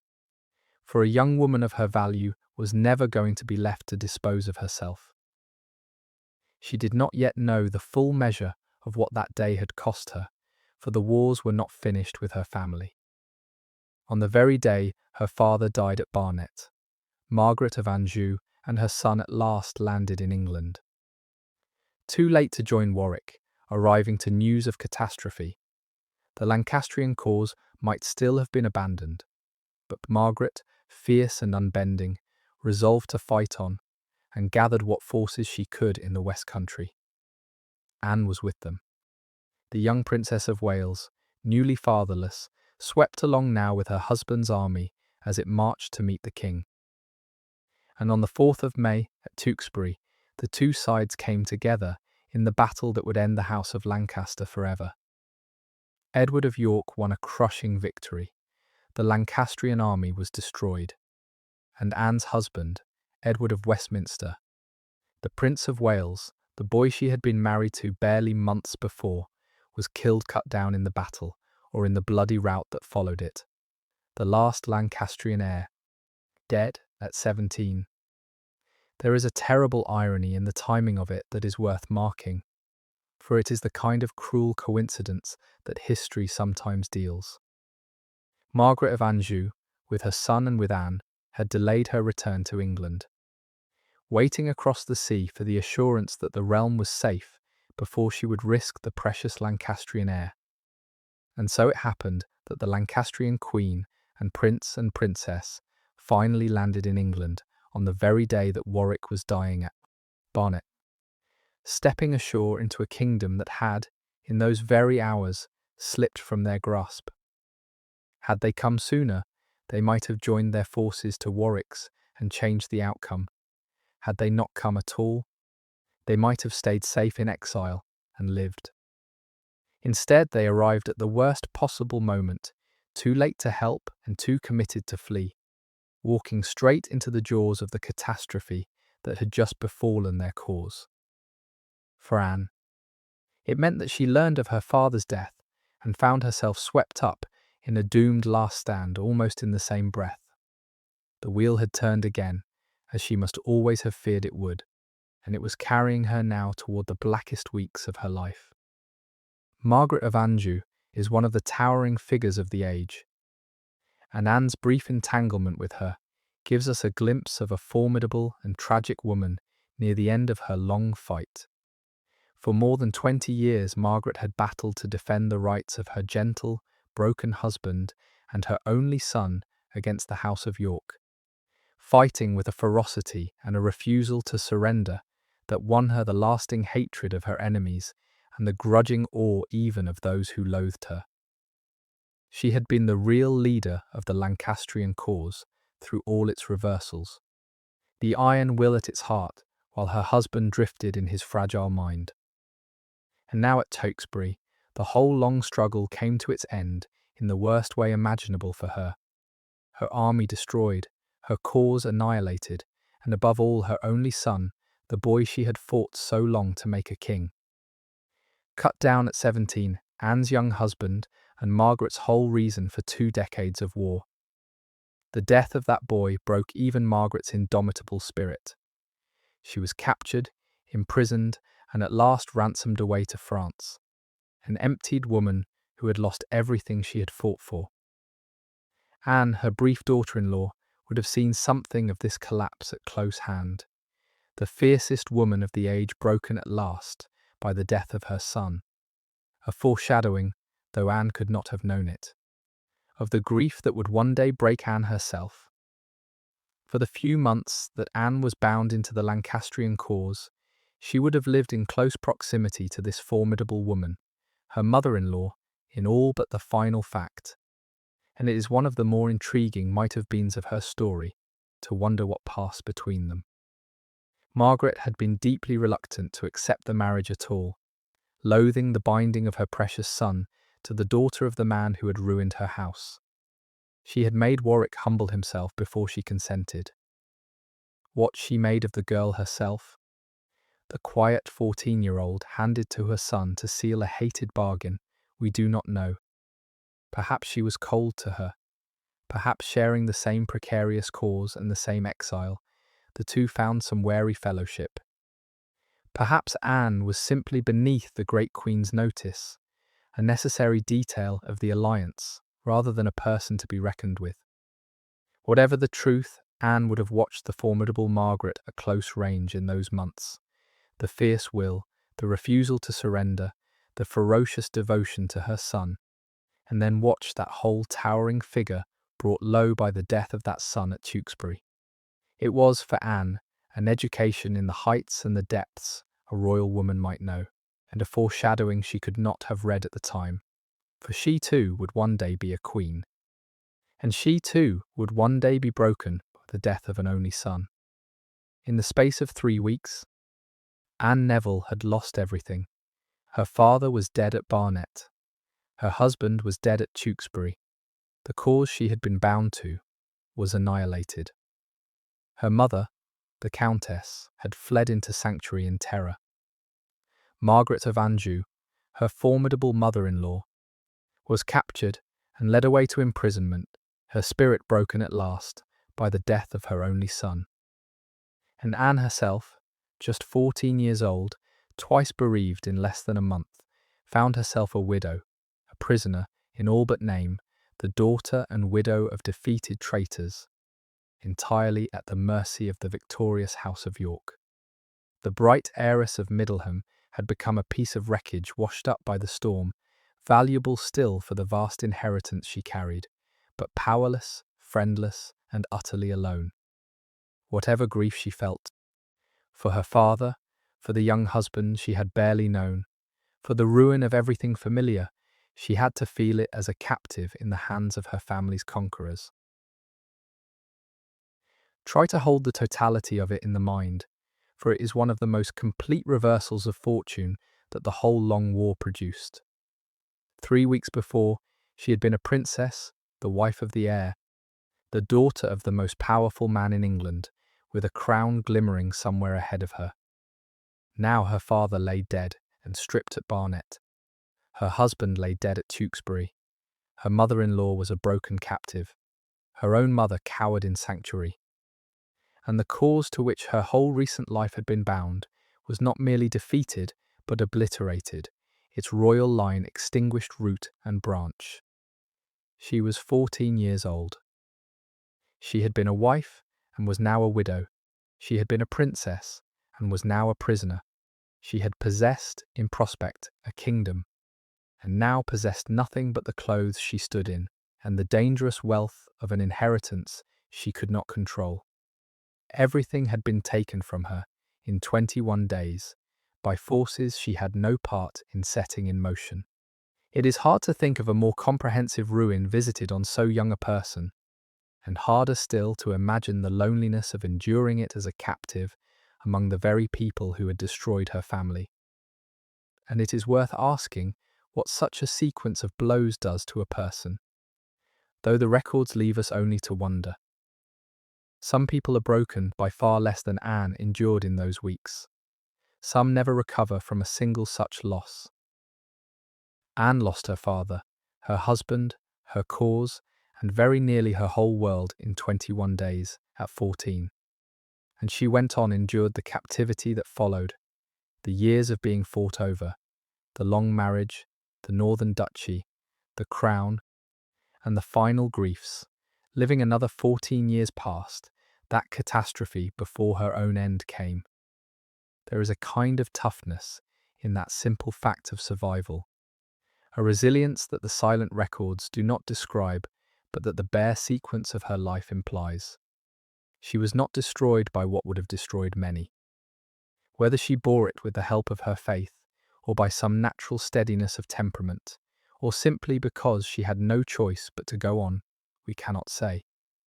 But go on, she did, carrying her accumulating losses with her, neither collapsing nor, so far as anyone recorded, ever growing bitter or cruel. The quiet endurance of suffering is not the kind of heroism the chronicles celebrate, but it is a kind of heroism nonetheless. And Anne, if we look closely, possessed it in full measure. And then, To complete the desolation of those weeks, the old King Henry VI, Anne's father-in-law, died in the Tower of London. He died on the very night that the victorious Edward returned to the capital, and almost no one then or since has doubted that he was murdered. Quietly put to death now that his son was dead, and there was no longer any reason to keep the broken old king alive. With his death, the direct line of Lancaster was extinguished entirely. The cause was not merely beaten, but erased. And Anne, who had been for a few strange months the wife of the heir to that cause, was now simply the widow of a dead prince, a young woman whose entire world had been swept away, left holding nothing but her name, her grief, and the dangerous wealth of her inheritance, which was about to make her the object of a new and sordid struggle among the very victors who held her in their power. For Anne, there is a bitter completeness in this last death. For Henry VI had been, however briefly and strangely, her own kin by marriage, the father of the young husband she had so recently lost. The king in whose restored court she had been, for a few months, a princess. Now he too was gone, dispatched in the dark of the Tower, and with him the very dynasty into which she had been married vanished from the earth. Everything that her father's last desperate gamble had built, the alliance, the restoration, the marriage, the brief bright prospect of a crown, was now utterly undone. Every figure in it dead or captured or broken. Anne stood amid the wreckage of two ruined causes, for she had been born a Yorkist and made a Lancastrian. And now the Lancastrian cause was annihilated while she remained a prisoner of the Yorkists, who had annihilated it. She belonged, in a sense, to no side and to no one. She was simply a young widow of vast inheritance and no protector, washed up in the aftermath of a catastrophe that had swept away everyone who might have stood between her and whatever the victors chose to do with her. It was, of all the low points of her life, perhaps the lowest. And she was not yet 15 years old. For Anne's inheritance had not died with her father. The vast Warwick and Beauchamp estates, the fortune of the Nevilles, remained, and with her father dead and no brother to claim it. That fortune was to be divided between his two daughters, Isabel and Anne.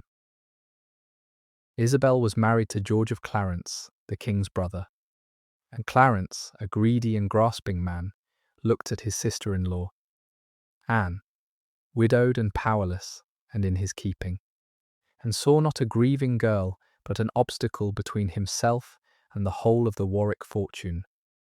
If Anne could be kept unmarried, or married to someone harmless, or simply hidden away, then Clarence and Isabel might contrive to swallow the entire inheritance, Anne's share along with their own. And so the young widow, who had already lost her father, her husband, and her cause, now found herself a prisoner of her own brother-in-law, who had every reason to want her quietly out of the way, and who set about ensuring that her share of the Neville fortune should never escape his grasp. It is worth being clear about just how great that inheritance was, for it is the engine that drives the whole sordid next chapter of her life. The combined Warwick and Beauchamp and Despencer estates made up one of the largest accumulations of land and wealth in all of England, a fortune that had taken generations of advantageous marriages to assemble, and that made its holder one of the mightiest figures in the realm. With the Kingmaker dead and no son to inherit, this vast fortune was to pass to his two daughters, which meant, in the practice of the age, to their husbands.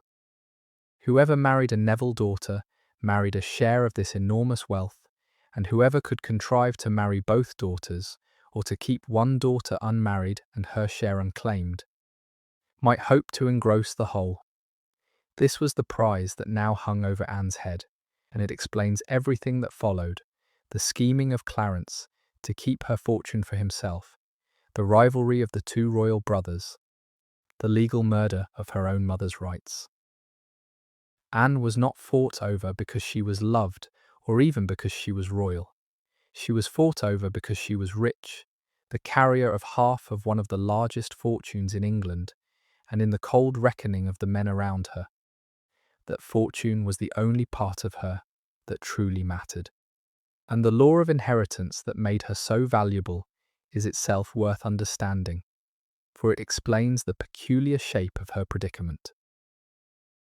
In the England of that age, a great estate normally passed whole to the eldest son. Daughters inherited only when there was no son, and then the inheritance was divided among them as co-heiresses, each bringing her share to her husband. The Kingmaker had no son, and so his vast accumulation was to be split between Isabel and Anne, which meant in practice between Clarence and Gloucester, the men who married them.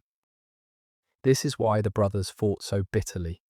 The prize was not fixed, but divisible, and the size of each man's share depended on how the division was managed and on whether both daughters were married and claimed their portions. If Anne could be kept from marrying, her share might be absorbed. If she married Gloucester, the inheritance would be split. The wrangling over the exact terms dragged on for years. It was, beneath the dynastic grandeur, a squalid property dispute of the most ordinary kind. Two heirs quarrelling over the division of an estate, except that the heirs were royal dukes, and the estate was one of the largest in England. And the woman whose marriage determined the shares was a person, with a life and a will of her own, treated throughout as though she were merely the deed to the lands she carried. It is at this point that one of the strangest and most famous stories of Anne's life appears, and like so much in her story, it comes down to us half in shadow, impossible to verify and impossible to ignore. For into this situation stepped the king's youngest brother, Richard of Gloucester, the same Richard who had been a boy at Middleham with Anne all those years before. Richard, it seems, wished to marry Anne. There were reasons of property in it, for marrying her would give him a claim to half the great Warwick inheritance, and Richard was as alive to the value of land as any man of his age. But there may have been more to it than property. The two had known each other as children, and it is at least possible that some genuine regard played its part. Whatever his motives, Richard's wish to marry Anne set him directly against his brother Clarence, who wanted no rival for the Warwick lands and who had been keeping Anne effectively in his custody. And Clarence, the story goes, took drastic steps to keep her from Richard's reach. The figure of Richard, who steps into Anne's story here, is worth a careful word, for he is among the most contested men in all of English history. And the Richard who searched for Anne in the winter of her widowhood is not yet the Richard of the later legend.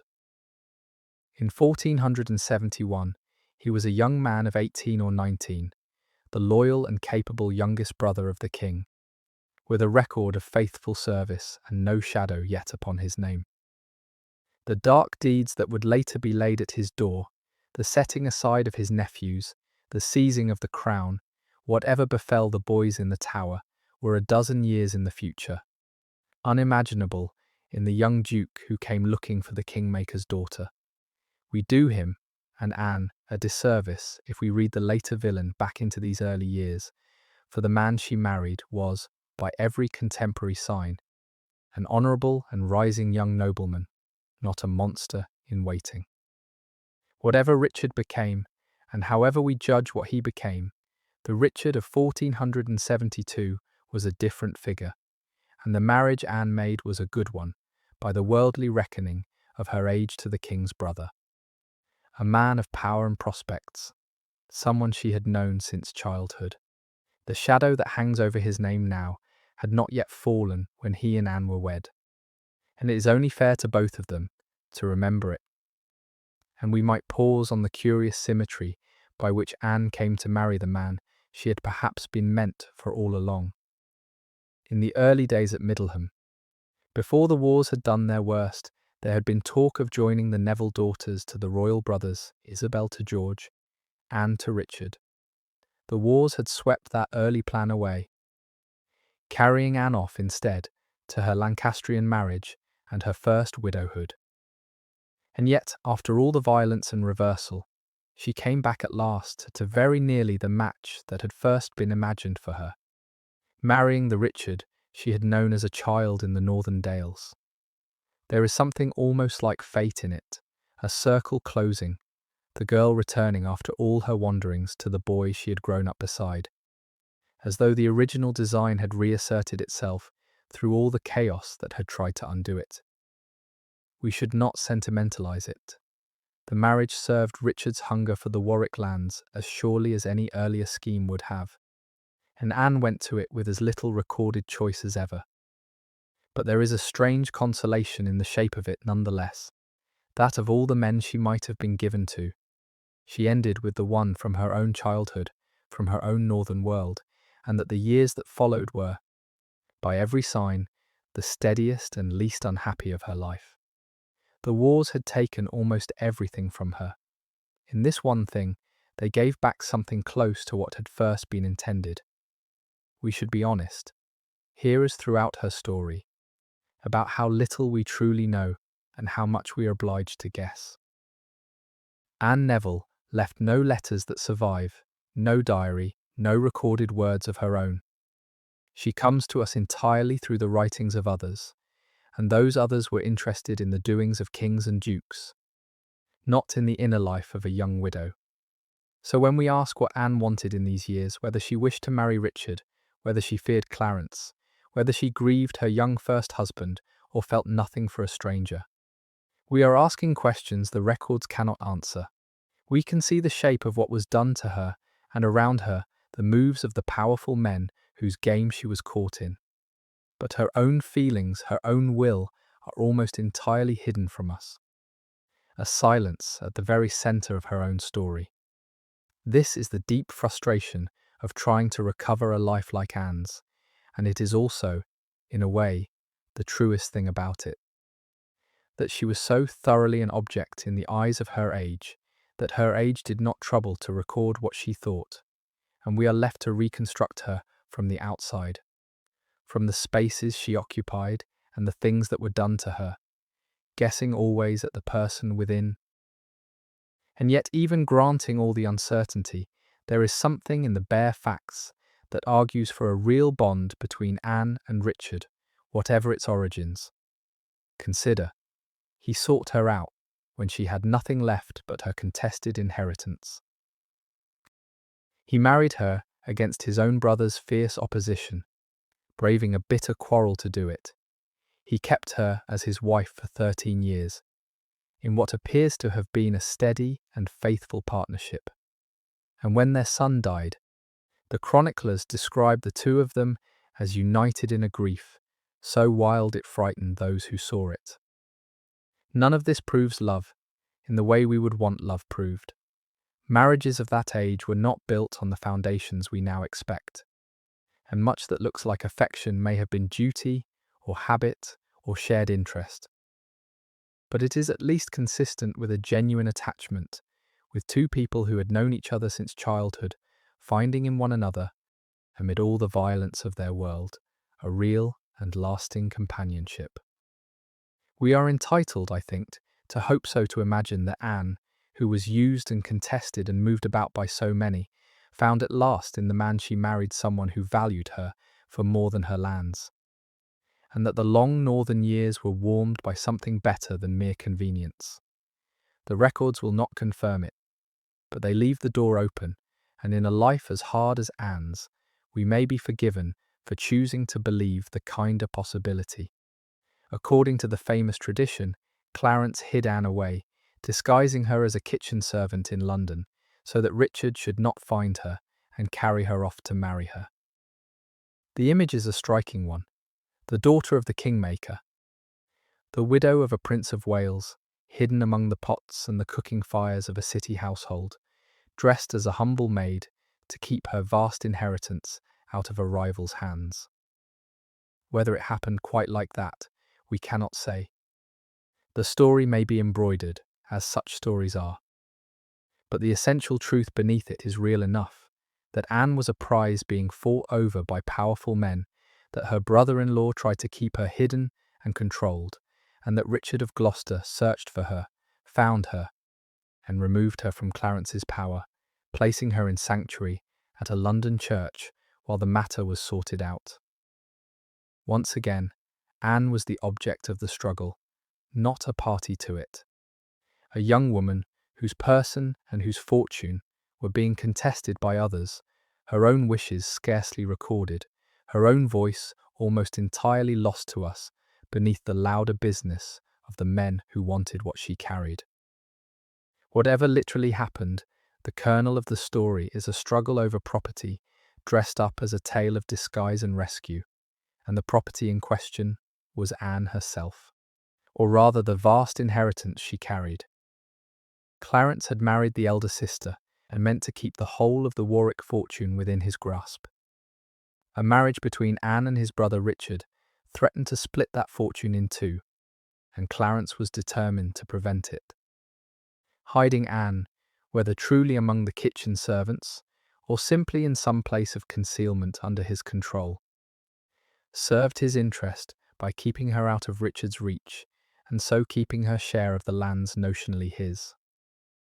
It is a sordid little episode beneath the romance, two royal brothers squabbling over a young widow as though she were a disputed estate, which, in their eyes, is largely what she was.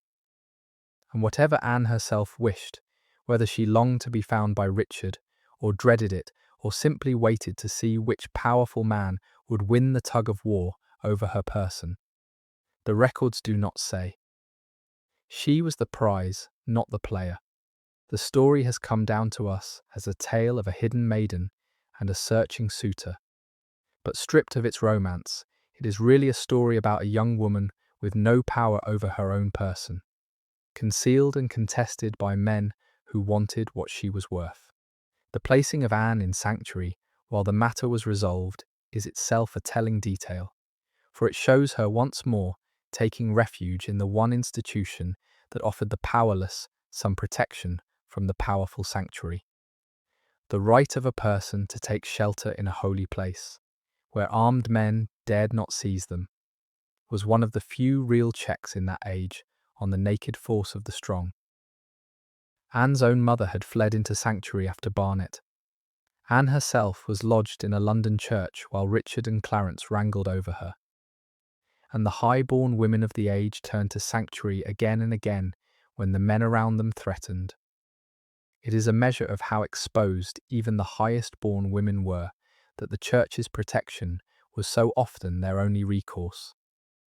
The one place where a duke's reach could not quite follow.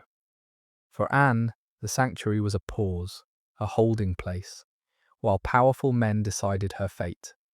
Not a refuge she controlled, but a neutral ground on which her disposal could be negotiated. Even her moments of relative safety, then, were moments of waiting to see what others would decide. She was sheltered, but only so that the question of who would have her could be settled in due form. The sanctuary kept her body safe, while the men outside its walls determined what would be done with the rest of her. Richard and Anne were married, most likely in the spring of 1472. Whether Anne went to the marriage willingly or simply went where she was taken, as she always had, we cannot know for certain, though the long and apparently settled partnership that followed suggests it was not a hateful match to her. She was 16 perhaps, and had already been a princess and a widow and a prisoner. Now she was the Duchess of Gloucester, the wife of the king's brother, one of the first ladies of the realm. But the marriage did not end the sordid quarrel over her inheritance. It merely changed its shape. For now the two royal brothers, Clarence and Gloucester, were locked in a bitter and unseemly struggle over the division of the Warwick estates, each having married one of the heiresses, each grasping for the largest possible share. The dispute dragged on, poisoning the court, and it was settled at last only by a thoroughly cynical arrangement that did a great wrong to the one person least able to resist it: Anne's own mother. Whatever the truth of how they came together, the marriage joined two people who had known each other since childhood, and who had both, in their different ways, been shaped by the same northern world. Richard of Gloucester was a young man of perhaps 19 or 20, the loyal younger brother of the king, already showing the seriousness and the capacity that would mark his career. Anne was 16 or so, a widow already, with more grief behind her than most people gather in a lifetime. They had been children together at Middleham. Now they were husband and wife, and they would, by every sign, build a real and functioning partnership over the years that followed, whatever its origins in calculation and inheritance. It is one of the few warm possibilities in Anne's story, this notion that the man she married was not a stranger forced on her, but someone she had known since girlhood, someone of her own northern world, and that the marriage, for all that it served Richard's hunger for the Warwick lands, may also have been, in some measure, a meeting of two people who suited one another. We cannot prove it, but the long and apparently steady marriage that followed, and the genuine grief they would later share, give us at least leave to hope that Anne, who had so little say in so much, found in this match something better than mere usage. For the Countess of Warwick, Anne's mother, was still very much alive. She had fled into sanctuary after Barnet, and the Beauchamp inheritance was in truth hers by right. Not her daughter's, but a living mother stood in the way of the brothers' carve-up of the estates, and so a piece of breathtaking injustice was arranged. By Act of Parliament, the Countess was treated, for the purposes of the inheritance, as though she were legally dead, her lands stripped from her, and divided between her two sons-in-law in right of their wives. A living woman was declared, in effect, a corpse, so that two royal dukes could divide her property between them. It was a shabby, cynical business, and Anne was bound up in it, for her share of the spoils came at her own mother's expense. Whether she had any say in it, whether she protested or acquiesced, or simply had no power to do either, we do not know. But it stands as one more example of the world she lived in, where even the highest-born women could be legislated into non-existence when their property was wanted by men, and where Anne herself, for all that she was now a duchess, remained a figure to whom things were done. The treatment of the Countess is one of the ugliest episodes in the whole sordid business, and it is worth not passing over it lightly, because of what it meant for Anne herself. For Anne was a beneficiary of the wrong done to her mother, her share of the spoils carved from her own mother's stolen inheritance, whether she willed it or not. We do not know whether she had any say, or felt any qualm, or simply accepted what the men around her arranged, as she had accepted everything else. But it stands in her story as a dark mirror of her own condition. For if her mother could be declared dead while living, to suit the schemes of dukes, then Anne too was the sort of person to whom such things could be done. A woman whose rights existed only so long as no powerful man wanted to override them. With the inheritance at last divided, however unjustly, Richard and Anne withdrew from the poisonous atmosphere of the court to the north of England, to the Yorkshire country, where Anne had grown up, and there began what were, in all likelihood, the happiest and most settled years of her life. Richard was granted great power in the north, becoming in effect the king's viceroy there, the lord of the whole region, and he and Anne made their principal home at Middleham, the very castle where Anne had spent her childhood, where she and Richard had known each other as children. There is a quiet symmetry in it, the girl returning as mistress to the home of her earliest years, and the north seems to have suited them both. Richard governed the region well, and won a real popularity there that he never lost. Anne, restored at last to the dales she loved, settled into the life of a leading northern lady. And around this time, probably in the year 1473, Anne bore Richard a son, their only child, a boy named Edward, after his royal uncle the king, and known to history as Edward of Middleham. For a few years, in the green quiet of the north, Far from the killing fields and the scheming court, Anne Neville had something like peace. The birth of that son would have been, in the ordinary way of things, the crowning joy and the chief purpose of Anne's marriage. And we may imagine the gladness of it, even though no record preserves her feelings. A noblewoman's first duty was to provide her husband an heir, and a son above all, in bearing Richard a boy. Anne fulfilled the deepest expectation laid upon her, and secured, as it seemed, the future of their line. The child was named Edward, after his royal uncle the king, a fitting name for the son of a king's brother, and he was raised at Middleham in the care his rank demanded. But there was a shadow over the joy almost from the start, for the boy was by every account a delicate and sickly child, often ailing, never robust. Anne, who could bear no other children, had all her motherhood and all the future of her marriage invested in this one fragile life, and she must have watched over him with the particular anxious tenderness of a parent who has only one child and knows how easily that one child might be lost. The love and the fear would have been bound up together in her from the beginning.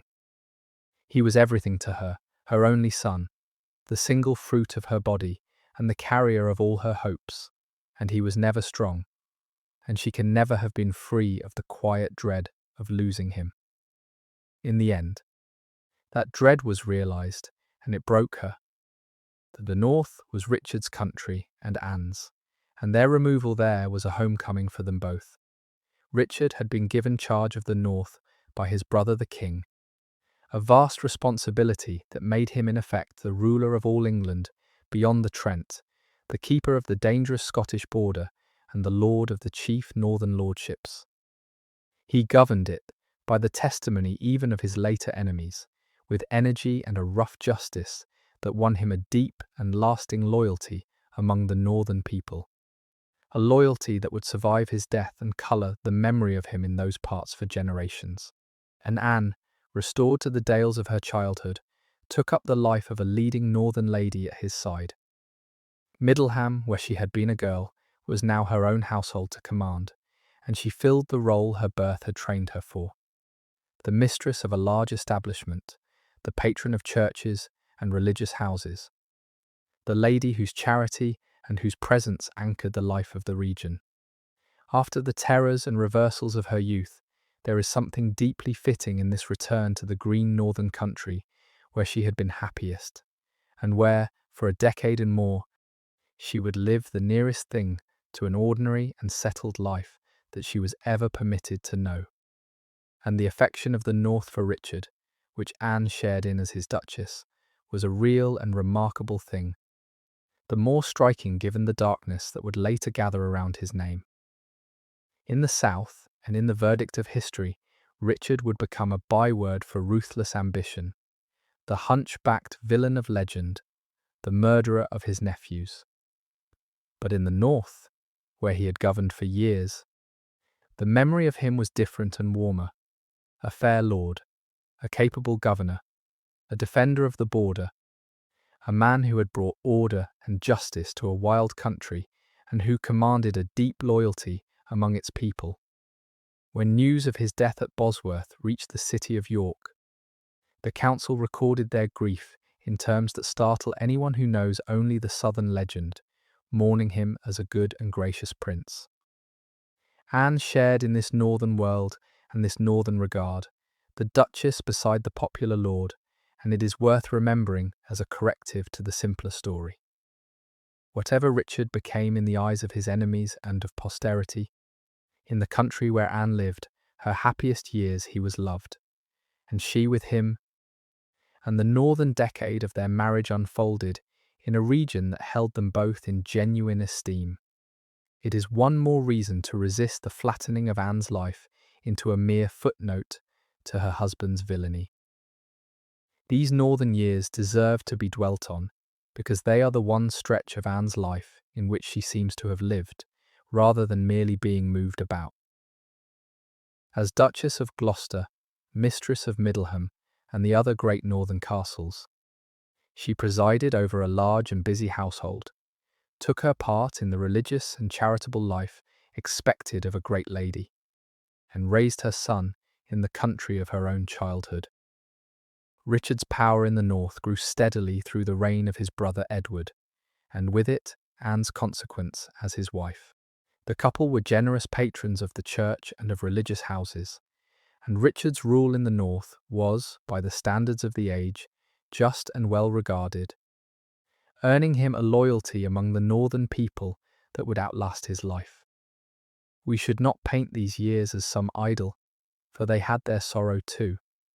Anne's only child, the boy Edward, was by all accounts a delicate and sickly child, a source of constant worry to parents who had no other. But measured against everything that had come before, and everything that would come after, the decade or so that Anne spent as Duchess of Gloucester in the north was a time of stability and purpose. The nearest thing to happiness her hard life afforded her. It is striking how completely the tone of her life changes in this northern decade, how the frantic motion of her early years gives way to something settled and rooted at last. In the space of her first 15 years, she had been carried from England to France and back, married twice, widowed twice, hidden and contested and fought over, swept through the rise and ruin of a major rebellion. And then, abruptly, the motion stops, and for a dozen years and more, she is simply at Middleham, the Duchess in her own country, living the slow and ordered life of a large northern household. The contrast is so sharp that it must have felt, to Anne, like waking from a long and violent dream into a quiet morning. Whether she was happy in any simple sense we cannot know. She had her sorrows even here. The worry over her delicate son, the deaths of her sister and others. But she had, for the first time since childhood, a stable place in the world. A settled role, a home that was truly hers, a life that ran by the gentle rhythms of the seasons and the household, rather than by the violent jolts of war and intrigue. After everything, she was allowed, for a while, simply to live.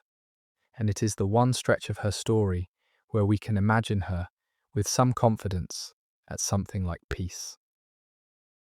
One imagines that the religious life of these years deepened in her, as it tends to do in those who have suffered much and found a measure of peace. Anne was, like most of her rank and age, conventionally devout from childhood. But the woman who had endured what she had endured, and who now had the leisure and the stability to turn inward, may well have found in her faith something more than mere observance. The great households of the age supported chapels and chaplains and a steady round of worship, and the patronage of religious houses was among the chief good works expected of a great lady. Anne and Richard were generous in this, giving to churches and foundations, and Anne's own piety seems to have been real and serious, in an age and a life so marked by the impermanence of everything, by fathers and husbands and children swept away, by fortunes raised and ruined overnight. Religion offered the one frame that held, the one constancy in a world of violent change. We may imagine Anne, in the quiet of the Middleham chapel, finding there a steadiness that the world had never given her, a refuge that no scheming duke could invade and no turning wheel could overthrow. It is one of the few inner consolations we can reasonably attribute to her, and in a life so short of consolations, it is worth dwelling on, and we should give weight, amid all the grand events, to the ordinary texture of those northern years. For it is the part of her life most easily passed over, and yet perhaps the part she would most have wished remembered.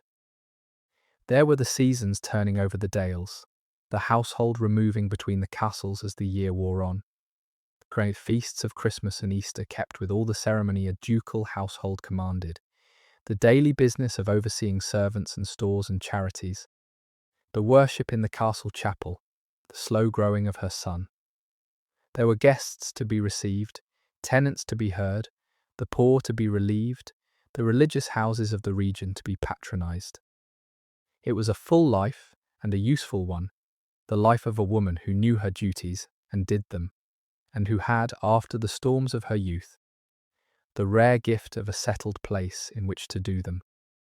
We have no diary of these years, no record of Anne's days, but we can reconstruct their shape from what we know of how such households ran.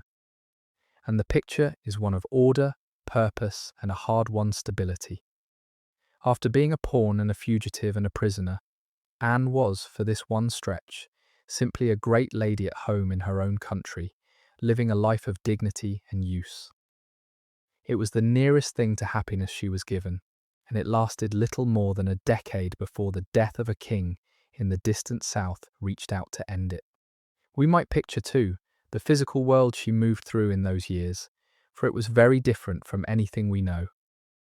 Middleham was a great stone keep set among the fells, its rooms warmed by fires and hung with tapestries against the northern cold, lit by candles and rushlights when the early dark came down in winter. The household lived by the turning of the seasons and the ringing of the chapel bell, rising early, eating the communal meals in the hall, moving through a day ordered by custom and devotion. Beyond the walls lay the dales and the moors, the sheep country of the Yorkshire uplands, the wide skies and the hard weather that shaped the people of that region. It was a world of profound quiet by our measure, without machines, without hurry, lit by fire and ordered by faith, in which the great events of the kingdom arrived as rumours carried by tired riders days after they had happened. In this world, Anne lived her settled years, mistress of the keep, moving through its rooms and its rituals, looking out over the dales she had known since childhood. It is worth conjuring, for it is the setting of the one stretch of her life that was truly hers, and there is a peace in the picture of it, the stone walls, the fires, the bell, the wide northern light over the fells that her turbulent life so rarely allowed her, and that she seems, for this one decade, to have been granted. But even in these settled years, the old grief of her family pursued her, for her sister Isabel's fate was a dark one. In the winter of 1476, Isabel Neville, Anne's only sibling and the companion of her childhood, died, not yet 25, shortly after giving birth, worn out, perhaps, by the dangers of childbearing that carried off so many women of the age. Anne had now lost everyone of her own blood, her father at Barnet, her mother into the legal death of her stripped inheritance, and now her sister, the last close link to the bright early years at Middleham. And Isabel's death set in motion a fresh catastrophe, for Isabel's husband, the unstable George of Clarence, went half mad with grief and rage, lashing out wildly, accusing others of poisoning his wife, and finally plunging into treason against his brother the king. In 1478, Clarence was condemned and put to death, executed privately within the Tower of London, drowned, the persistent story goes, in a butt of Malmsey wine. Anne's brother-in-law was dead, executed by the king. Her sister was dead. And Anne and Richard found themselves, by these deaths, raised even higher and drawn closer to the dangerous centre of royal power. The loss of Isabel must have cut very deep, deeper perhaps than the records can show.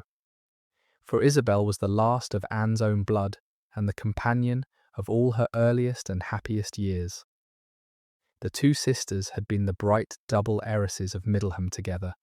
They had been married off together to the royal brothers as part of the same dynastic scheme.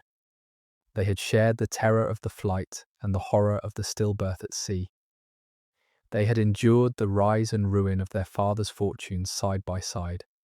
Whatever divisions the quarrel over the inheritance may have set between their husbands, the bond between the sisters themselves was the bond of a shared childhood and a shared ordeal, and it was, by the time Isabel died, the only such bond Anne had left.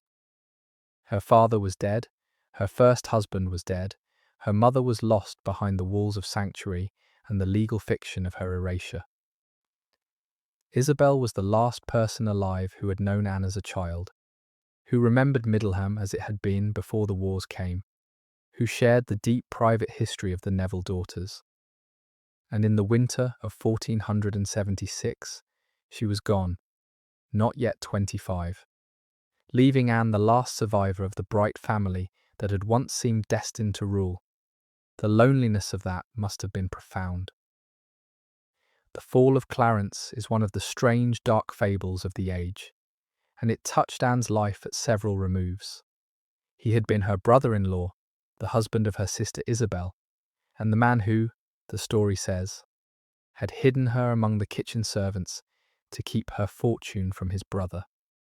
He was a man of great charm and greater instability, forever scheming, forever discontented, never able to rest in the high place his birth had given him. After Isabel's death, he came apart entirely, accusing innocent people of poisoning his wife, defying the king's justice, dabbling in treason, until at last his brother Edward, who had forgiven him much, would forgive no more, and had him condemned and quietly put to death within the Tower. The detail that has clung to his end across the centuries, that he was drowned at his own request in a cask of Malmsey wine, may be legend, but it is the kind of legend that fastens on a life as lurid as his. For Anne, his death drew her and Richard nearer to the dangerous heart of the family's power, even as it removed one more figure from the dwindling cast of her early life. For more than a decade, through all of this, the throne itself seemed settled and secure, and Anne's life as a northern duchess might have continued to its natural end. King Edward IV ruled in apparent strength, his sons growing toward manhood, the succession assured, the wars seemingly a closed and bloody chapter. And then, in April of 1483, with shocking suddenness, Edward IV died, not yet 41 years old, taken by a brief illness that no one had foreseen. He left as his heir a boy of 12, the young Edward V, and the kingdom passed in an instant from the firm hand of a grown king to the perilous uncertainty of a child's reign. And Anne's husband, Richard of Gloucester, the loyal brother, the able governor of the north, was named by the dead king as Lord Protector, the man who would rule the realm during the boy king's minority. In a matter of days, Anne and Richard were lifted from the relative quiet of their northern life and thrust into the very heart of a national crisis, with the fate of the crown itself suddenly resting in Richard's hands. And it is worth dwelling, before the storm breaks, on how unremarkable a future seemed to lie before her in those last quiet years. King Edward was in his prime, or so it appeared, a big and vigorous man, not yet 40, with 2 healthy sons to follow him. The succession looked as secure as anything in that uncertain age could be. Richard was the chief lord of the north, trusted and powerful, with no reason to expect anything but a long and honourable career in his brother's service. And Anne was his duchess. Settled at Middleham, raising her one delicate son, mistress of a large northern household, her days filled with the ordinary business of a noblewoman's life. If you had described to her, in 1482, the life she might expect, it would have been this: years more of the same, the slow round of the seasons in the north, her son growing toward his inheritance, her own old age approaching in the country she loved. There was no crown in that future, no reason to imagine one. The throne was spoken for, and Richard was a younger brother's younger son, far down any reckoning. And then, in a single spring, all of it changed, and the quiet northern duchess was swept toward a throne she had never sought, and a crown that would cost her everything that remained. There is a particular pathos in the fact that the very loyalty and competence that had made Richard so valuable in the north were what drew him, when his brother died, into the deadly business of the protectorate and the throne. Had he been a lesser man, an idler or a fool, he might have been passed over when Edward died, left to his northern lordship while others fought over the boy king. But he was the ablest and most trusted of the dead king's brothers. The obvious choice for protector, the man on whom the dying Edward's eye naturally fell, and so his very virtues, his capability, his record of loyal service, his standing as the chief lord of the North, were what pulled him, and Anne with him, out of the safe and settled life they had built, and into the lethal centre of the succession crisis. It is one of the quiet tragedies threaded through their story, that the very qualities which had made their northern years so secure were what ended them and carried them toward catastrophe. Had Richard been less able, Anne might have lived out her life as a northern duchess and died in her bed at Middleham, full of years. Instead, her husband's excellence made him a king, and the crown destroyed them both. The settled life was undone, not by any failure, but by the success that made Richard indispensable at the worst possible moment. The journey south, when it came, must have had the quality of a door closing on a life. Anne and Richard left the north, left Middleham, and the dales and the settled world they had built, and went down into the dangerous politics of the capital, into the succession crisis and the seizure of the crown and all that followed. And they would never really return to the quiet they had known. Anne would go back to the north only in grief. When her son died there, she would die in the south, in the Palace of Westminster, far from the country she loved. The settled northern life that had been the one stable element in her existence ended in the spring of 1483, when her husband was called to the Protectorate, and though she could not have known it as she travelled south, she was leaving behind forever the nearest she had come to peace she had ever been given. Everything after was crown and crisis and sorrow. A brief violent ascent to a throne and a swift descent into death. The north had been her refuge and her home, the south would be her grave. And the journey between them, that ride down from the dales into the waiting catastrophe, was in a sense the last turning of the wheel that had carried her all her life, lifting her, this final time, toward the highest place of all, and toward the end. The suddenness of Edward's death cannot be overstated, for no one had prepared for it, and it is the hinge on which everything turned. Edward had seemed the very picture of a secure king in his prime, victorious, with sons to follow him, the wars apparently behind him. And then, over a few days, on the strength of some illness, the chroniclers could not even name with certainty, he was gone, and a kingdom that had rested on his solid weight was suddenly balanced on the head of a 12-year-old boy. In an instant, every calculation changed. A child king meant a struggle over who would wield the child's power, and into that dangerous vacancy stepped the dead king's brother, Anne's husband. It is one of those moments where history seems to hold its breath and then rush forward, where a single unforeseen death tips a whole kingdom out of its settled order. For Anne, far away in the north, it meant that the quiet life she had built was ending, though she could not yet have known it. The death of one king in the south was about to make her husband another. What happened next is one of the most dramatic and most debated sequences in all of English history, and Anne moved through it as the wife of the man at its centre. Richard, coming south, seized control of the young king, set aside the boy's Woodville relatives, and then, in a swift and breathtaking series of moves, had his nephews declared illegitimate on the grounds that their father's marriage had been invalid, set the boys aside, and took the crown himself as King Richard III. The two young princes, the deposed boy king and his younger brother, were lodged in the Tower of London, and there, in the months that followed, they vanished from view and were never reliably seen again. Their fate the darkest and most enduring mystery of the age, a shadow that has hung over Richard's name from that day to this. We will not pretend to solve here what 5 centuries have not. What matters for Anne's story is that, by this astonishing turn, the girl who had been a pawn all her life, who had been princess and widow and duchess, was now to be a queen. Her husband had taken the throne of England, and Anne Neville, the Kingmaker's younger daughter, would be crowned beside him.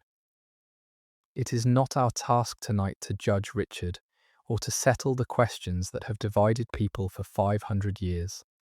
Whether he was a ruthless usurper who murdered his nephews to seize a throne, or a man driven to desperate measures by genuine fear of his enemies, or something more tangled than either.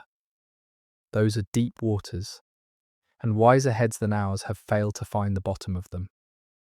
What we can say is that the events moved with terrible speed, and that Anne, in the north or hastening south, was carried along by them as she had been carried along by every great upheaval of her life. Her husband, in the space of a few months, went from being protector of the realm to being its king. The boy he had been set to guard was set aside and shut in the tower, and a crown that no one had imagined would come to Richard descended on him and on Anne with him. Whatever she knew of the dark business behind it, and we have no record of what she knew or thought or felt, she found herself, by the summer of 1483, swept up once more by forces beyond her control, and lifted, this time, to the very highest place of all. The pawn was to be a queen. But the manner of the elevation was such that the crown, from the first, sat uneasily. One at a cost that would not stay buried, and that would haunt the brief reign to its violent end. What we can do is hold steadily to Anne's vantage point, for hers is the thread we are following, and from where she stood, the great questions look different than they do from the historian's chair. Anne was the wife of the man at the centre of it all. She had known Richard since childhood, married him, borne his child, shared 13 years of his life. Whatever he did in the summer of 1483, whatever orders he gave, whatever he knew of the fate of the boys in the tower, Anne was bound to him by every tie of marriage and habit, and shared history, and she rose with him to the throne. We cannot know what she thought of the means by which the crown came to them, whether she approved or recoiled or simply accepted, as she had accepted so much what the men around her arranged. We cannot know whether she grieved for the vanished princes, her husband's nephews, or feared for her own soul and her husband's, or shut her mind to the darkness, as people often do when the darkness serves their interest. The silence that covers her inner life is nowhere deeper than here, at the very moment when we would most wish to know what she felt. She walked to her crowning beside a husband whom much of the realm already suspected of monstrous things, and what was in her heart as she walked. No record tells. We can only note that she went and was crowned and shared the throne and the shadow both. The making of Anne into a queen, when it came, was as little of her own doing as everything else that had befallen her, and there is a strange passivity in the way she arrived at the throne. She did not seek it.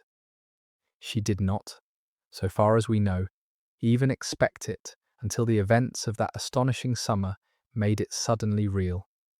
Her husband reached for the crown, and she was carried up with him, lifted to the highest place in the land by the same kind of force that had carried her everywhere else, the will and the ambition of the men to whom her fate was tied. There is no record of Anne urging Richard toward the throne, or counselling him, or playing any active part in the seizure of power. She appears, as ever, as the one borne along rather than the one steering. And so she came to her crown, not as a triumph she had won, but as a height she had been raised to, almost incidentally, by her husband's act. It is fitting, in its melancholy way, that even her greatest elevation should have been something done to her rather than something she did. That the pawn at the last was simply moved to the king's own square and crowned there, and left to occupy, for her few remaining months, a throne she had never reached for and could not have refused. It is tempting to wonder whether, somewhere beneath the silence, Anne felt the weight of how the crown had come to her, whether the manner of its taking, with its shadows and its vanished children, troubled the conscience of a woman so genuinely devout? We have no way to know.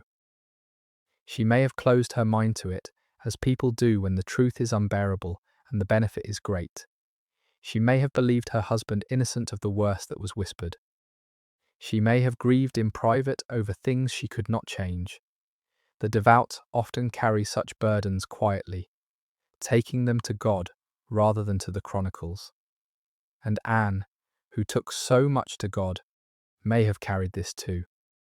What we can say is that she shared the throne that was won at such cost, and that whatever unease she felt, if she felt any, she kept to herself, as she kept so much. The crown sat on her head for less than 2 years, and they were not happy years, shadowed first by the insecurity of a contested throne, then shattered by the death of her son, and then darkened by her own failing health and the cruel whispers around her bed. If there was a price to be paid for the manner of Richard's crowning, Anne paid her share of it in those brief, grief-stricken months. The queen of a reign that brought her sorrow upon sorrow and ended in her own early death. The coronation of Richard III and Anne Neville took place on the 6th of July, 1483, in Westminster Abbey, and it was a magnificent occasion. The more lavish, perhaps, for the haste and violence with which the crown had been seized. There is one detail of it that has always stayed with me, for the strange, tender humanity of it amid all the high politics. The king and queen, it was recorded, walked barefoot upon a length of striped red cloth laid down along their path from the great hall to the abbey, treading the ground in their bare feet in token of humility before God as they went to be anointed and crowned. Picture Anne in that moment, the woman who had lost her father and her first husband to the wars, who had been hidden as a kitchen maid and fought over like a parcel of land, who had buried her sister and her only sibling's whole family, now walking barefoot over red cloth into the old abbey to be made Queen of England. She had reached, by the strangest of roads, the very summit of the kingdom. She can have had little idea how short a time she would be permitted to remain there. It was by every account a coronation of unusual magnificence, attended by a press of the nobility, staged with all the splendour the new king could command, and the splendour was not accidental. For a crown seized by such violent and questionable means needed all the sacred pageantry the church and the monarchy could provide to make it seem legitimate and settled. Anne was anointed and crowned queen alongside her husband, sharing fully in the solemn rites by which the monarchy hallowed itself. Robed in the rich vestments of a queen consort, the holy oil touched to her as it was to him. She had come a long way to that altar from the Yorkist nursery at Middleham, through the Lancastrian marriage at Angers, through widowhood and the kitchen maid story, and the long northern years, to this. The barefoot walk over the red cloth. That strange, tender gesture of humility is the detail that lingers. The king and queen treading the ground unshod before God on their way to be exalted above all other mortals in the land. For Anne, it was the summit of a life that had known every height and depth fortune could offer. The crown she had once glimpsed as a Lancastrian princess now actually set upon her head as a Yorkist queen. She had reached the top of the world. She would have less than 2 years to stand there. I find I keep returning to that image of the barefoot walk, because it gathers so much of Anne into a single picture. Here was a woman who had been a pawn all her life, moved from square to square by louder hands, and now at the very summit of her fortunes, she walked unshod over red cloth into the holiest church in the kingdom to be made a queen. The bare feet were a gesture of humility, the custom of the right, the king and queen abasing themselves before God on their way to be exalted above all other mortals. But there is something in it too that speaks to the whole texture of Anne's life, the vulnerability of it, the strange mixture of grandeur and exposure, the sense of a person walking carefully and quietly toward a height she had not sought and could not keep. She had come so far by such a hard and crooked road, to that strip of red cloth, from the nursery at Middleham, through the enemy marriage and the double widowhood and the hidden year and the long northern peace, into this. And she had so little time left to enjoy what she had reached. Within 2 years, she would be dead. The barefoot queen walking into the abbey did not know it, but she was very near the end of her road. Anne's time as queen was brief, and it seems shadowed almost from the start. She was queen for less than 2 years, and we know frustratingly little of how she filled the role, for she was not a woman who left a loud mark on the records, and the reign of her husband was too short and too troubled to settle into any ordinary pattern. What we do know is that she performed the public duties of a queen, appearing at her husband's side, presiding over the ceremonies of the court, lending the new regime the dignity of an anointed queen consort.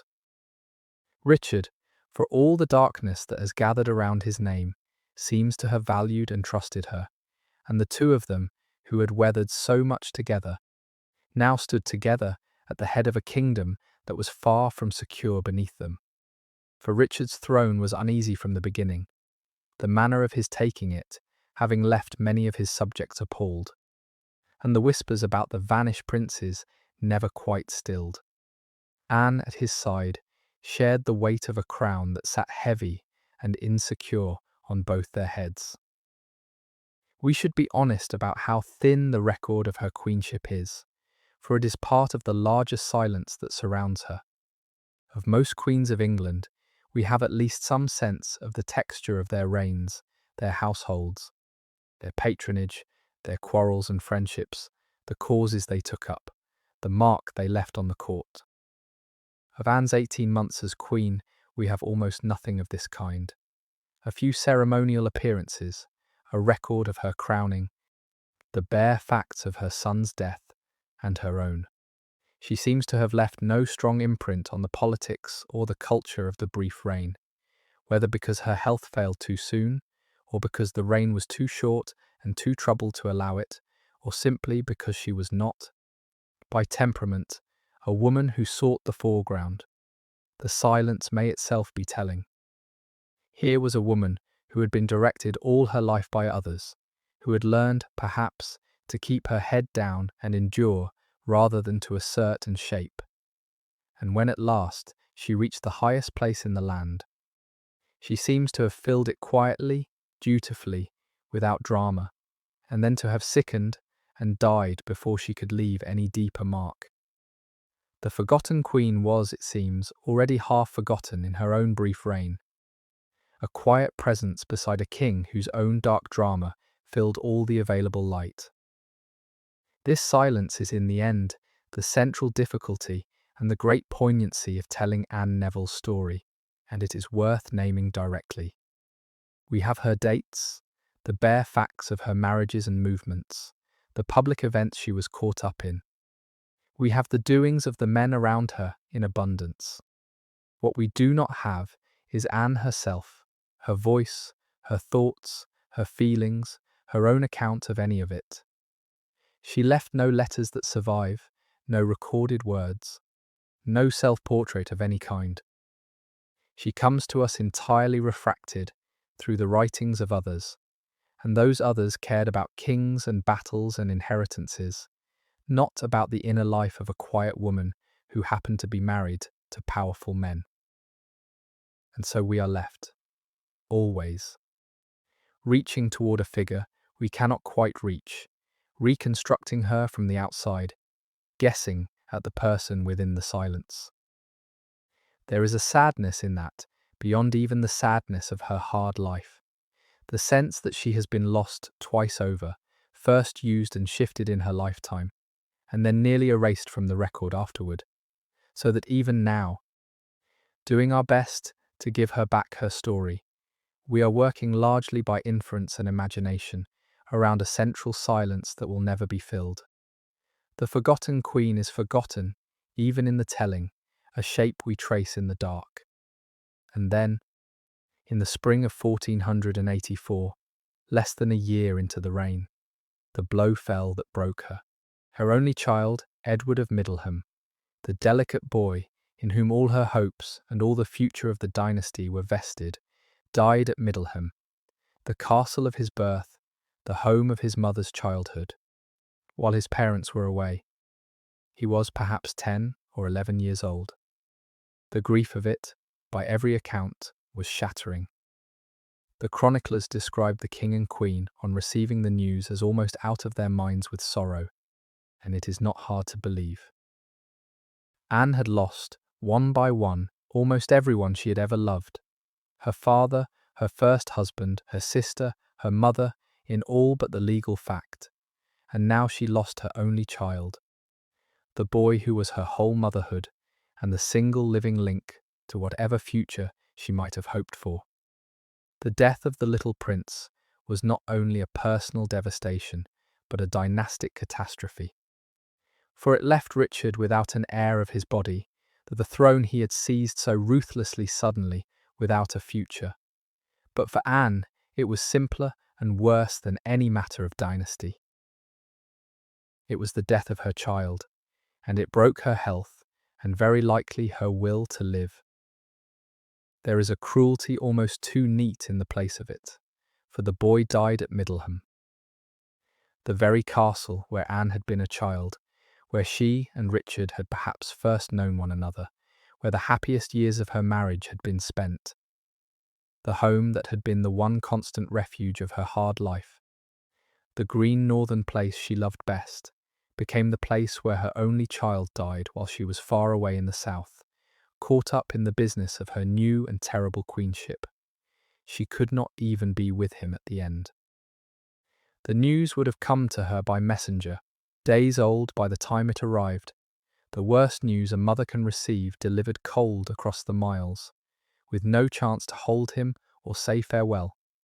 And the boy had been, by all accounts, a delicate and sickly child, often ailing, so that his parents must have lived for years with the low, constant fear of losing him, a fear that did not make the reality, when it came, any easier to bear.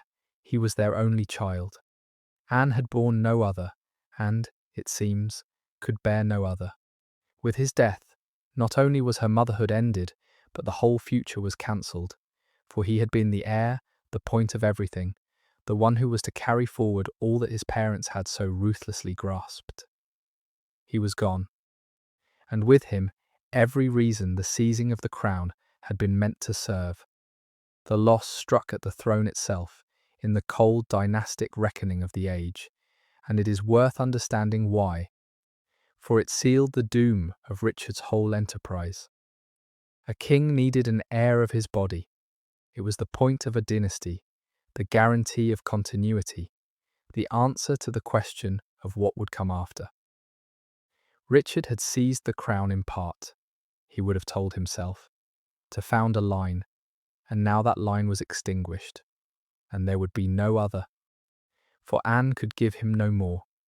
So the throne that had been taken at such cost, with such darkness, suddenly had no future before it. The whole ruthless enterprise of the previous summer had produced a king with no one to follow him. This is why the boy's loss reverberated so far beyond the chambers of his grieving parents, and why it set in motion the ugly calculations that would poison Anne's last months, the whispers about a new wife, a new heir, the dying queen to be set aside. But we should not let the cold logic of state crowd out the human truth, which is simpler and sadder. Whatever else the boy was heir, hope, the linchpin of a dynasty, he was first of all their son, for after the death of her son, Anne Neville began, visibly, to fail. Whether the grief itself undid her, or whether she was already in the grip of the illness that would kill her, and the loss of her child simply hollowed out her strength to resist it, we cannot say. But in the months that followed, the queen sickened, and it became clear to those around her that she was dying. The illness was very probably tuberculosis consumption, as the age called it, the slow wasting disease that carried off so many, and that would have left her thin and pale and racked with cough. Fading by degrees through the winter of 1484 and into the early months of 1485. The court watched its queen decline, and as she declined, an ugly thing happened. The whispers began. For if the queen were to die, the king would be free to marry again, to seek a new wife who might give him the heir he now lacked. And men began to murmur about whom that new wife might be, and the name that was whispered was one that made the murmuring into a scandal. Grief and disease are hard to disentangle in a case like hers, and perhaps they should not be wholly separated. For the old understanding that a broken heart can open the door to a killing illness is not mere sentiment. Anne may already have carried the seeds of the consumption that would kill her. Such diseases were everywhere in that age, and spared no rank. But the timing is its own kind of testimony, that within a year of her child's death, she was visibly dying, wasting away before the eyes of her court. Suggests strongly that the loss of her son and the failure of her body were bound up together, the grief sapping whatever strength might have resisted the disease. We can picture the decline with grim clarity. For consumption was a familiar killer, and its course was known: the growing thinness, the pallor, the fevers and the night sweats, the cough that would not heal, the slow remorseless ebbing of vitality through the cold months. The queen who had walked barefoot to her crowning a year and a half before, now faded by degrees in her chambers, a young woman not yet 30 wasting toward death, her child gone, her body failing, and, as if that were not enough, are the court around her beginning to buzz with a rumour that turned her dying into a kind of public cruelty. There is a terrible symmetry, too, in the way Anne's end echoed the end of the woman who had been, however briefly, her mother-in-law. Margaret of Anjou had been broken by the death of her only son at Tewkesbury, her indomitable spirit at last undone, not by any defeat in the field, but by the loss of her child. And now Anne, who had witnessed something of that collapse as a girl, was broken in her turn by the death of her only son, fading toward her own grave within a year of his. 2 queens, 2 only sons lost. 2 mothers undone by the same grief. It is the kind of dark rhyme that history sometimes makes, and Anne, who had stood near Margaret in the hour of the elder queen's ruin, came in the end to share her fate. The loss of an only child seems to have been, for both women, the wound that finally went too deep to heal, the blow that all their endurance could not survive. Anne had borne so much, the flights, the widowhoods, the deaths of her family one by one, the long uncertainty of her contested life, and borne it, by every sign, with a quiet steadiness. But the death of her son was the loss she could not bear, and after it, she did not so much die as fade, the will to live going out of her, along with the child who had been the heart of her life. The name was Elizabeth of York, the eldest daughter of the dead, King Edward IV, Richard's own niece, a young woman of marriageable age, then living at Richard's court. It was murmured that the king, with his queen visibly dying and his throne in need of an heir, was casting his eye toward his niece, and that perhaps Anne's death was being not merely awaited, but hastened. The rumour grew so strong and so damaging that something almost unheard of happened. King Richard was obliged to deny it in public, to summon the leading men of the city and declare openly that he had never intended to marry his niece and was sorry for his queen's illness. Whether there was any truth in the rumour of his designs on Elizabeth of York, historians have argued ever since and will likely never settle. But for Anne, the dying queen, it must have been a peculiar torment, if she knew of it, to lie wasting and grief-stricken on what all could see was her deathbed, while the court around her whispered that her husband was waiting for her to die, so that he might marry the young woman who would replace her. It is a desolate note on which to approach the end of so hard a life. the cruelty of the rumour. Whatever its truth, lay in its timing and its target, for it made a spectacle of a dying woman's humiliation. Here is what it asked the court, and the country to imagine that the king stood waiting beside his wasting queen, not in grief, but in impatience, counting the days until her death freed him to marry the fresh young niece who could give him the heir his dead son no longer could. Whether or not Richard truly entertained any such design, and he denied it utterly, and there are reasons to doubt the worst version of it. The very existence of the rumour cast a hideous shadow over Anne's last weeks. If she knew of it, and it is hard to think she did not, for such talk has a way of reaching even the sickbed, then she died not only grieving and ill, but publicly diminished, her place beside her husband, already being mentally filled by another while she yet breathed. It is among the bleakest aspects of her bleak end, this sense of being hurried off stage, of becoming an obstacle to be removed rather than a wife to be mourned. And it is a measure of how completely she remained, even as queen, even on her deathbed, a figure whom the calculations of others moved and discarded at their convenience. Anne Neville died on the 16th of March, 1485, at the Palace of Westminster, not yet 29 years old. And on the day she died, there was an eclipse of the sun. The sky darkening over London at the very hour the Queen slipped away, the light failing as her life failed.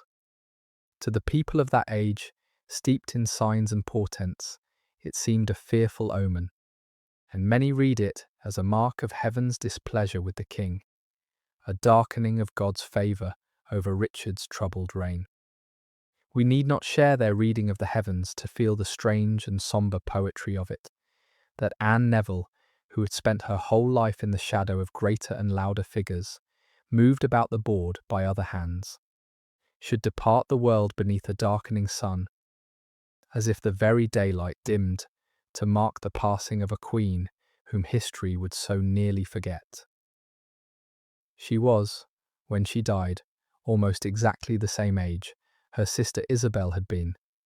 Both Neville daughters dead before 30, both worn out by the lives their birth had imposed on them. It is worth pausing on how young she was, for the weight of her story can make her seem older. She had packed into those 28 years more reversal and grief than most people meet in twice the span.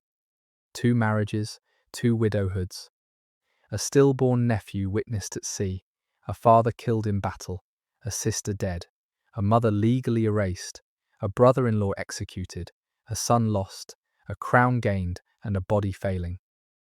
And at the end of all of it, she was still a young woman, dying in the springtime of what should have been her life, in the cold March of 1485, with the worst of the year just turning toward warmth that she would not live to feel.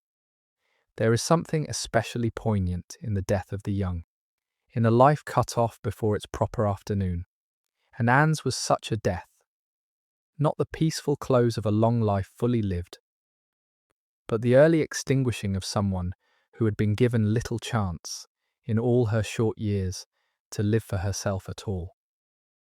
It is worth setting her death beside the larger ruin that followed so quickly upon it. For Anne died on the very threshold of her husband's destruction, and was spared at least the sight of it. 5 months after she was buried, Richard rode out to face the invasion of Henry Tudor, and at Bosworth he was killed, and his army broken, and his dynasty ended. The crown he had seized passing to the Lancastrian claimant who had found the house of Tudor. Had Anne lived those few months more, she would have seen it all. Her husband dead, his cause destroyed, herself the widowed queen of a detested and fallen king, at the mercy of the new regime.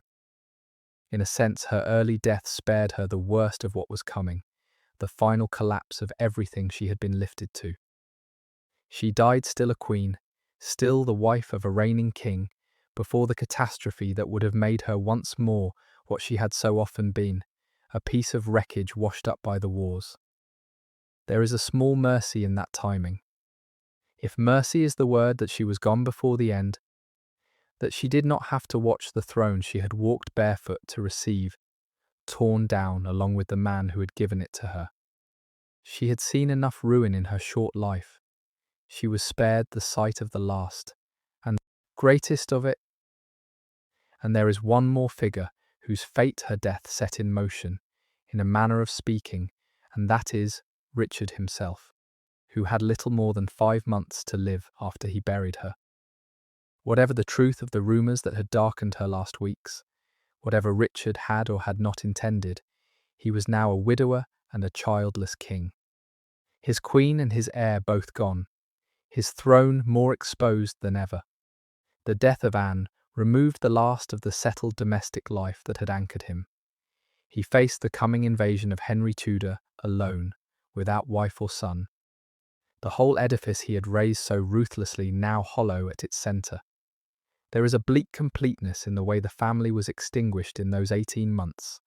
The son in the spring of 1 year, the queen in the spring of the next, and the king himself, by the late summer that followed, cut down at Bosworth, the dynasty gone almost as soon as it had begun. Anne did not live to see that final ruin, but her death was part of it, one of the blows that fell in sequence upon the house of Richard until nothing of it remained. She had been lifted to a throne and then, with her husband and her son, swept entirely from the earth, the brief, bright, cruel reign of Richard III ending in the total destruction of all of them. Of that doomed royal family, Anne was the first to go, and in going first, she was spared the worst. There is finally a question worth sitting with, though it cannot be answered, what Anne would have wished to be remembered for, had she been given any say in her own remembrance. She was remembered, in the event, for almost nothing. A name attached to 2 famous husbands, a queen of a few months, whose grave went unmarked for centuries, a footnote in the drama of the Wars of the Roses and of Richard III. The things that filled her own life, whatever they were, her faith, her son, the northern years, the private experience of all she endured, left almost no trace. And the public facts that survived were mostly things done to her, rather than things she did. Perhaps she would not have minded. A devout woman of her age might have cared more for how she stood before God than for how she stood before history, and looked to be remembered, if at all, in the prayers of those she left behind, rather than in the chronicles of the realm. We cannot know.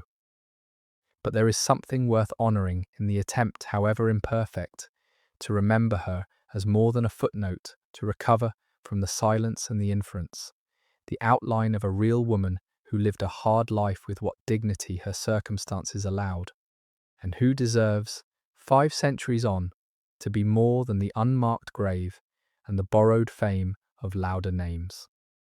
That is what this evening with her has tried in its small way to do almost at once. The rumour hardened that she had been poisoned, that Richard, impatient for her death, had hastened it to clear his path to a new marriage.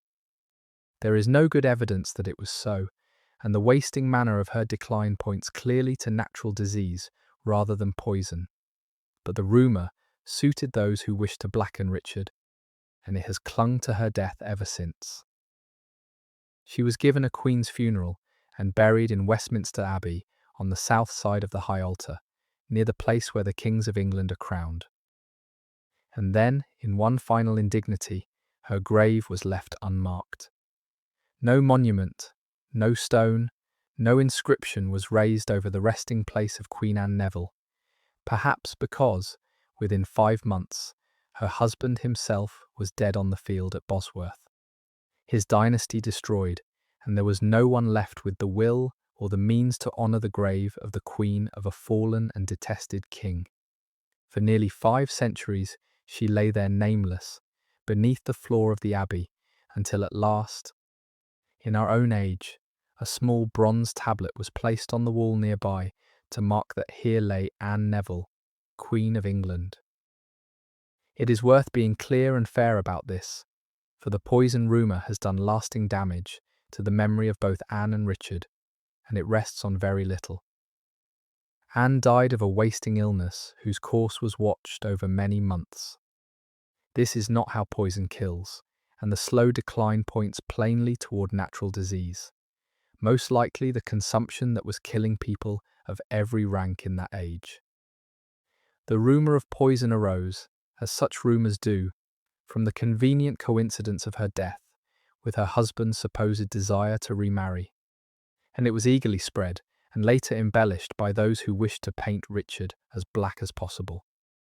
We should treat it as what it almost certainly was: gossip, born of suspicion and political malice, fastened onto a death that needed no such explanation.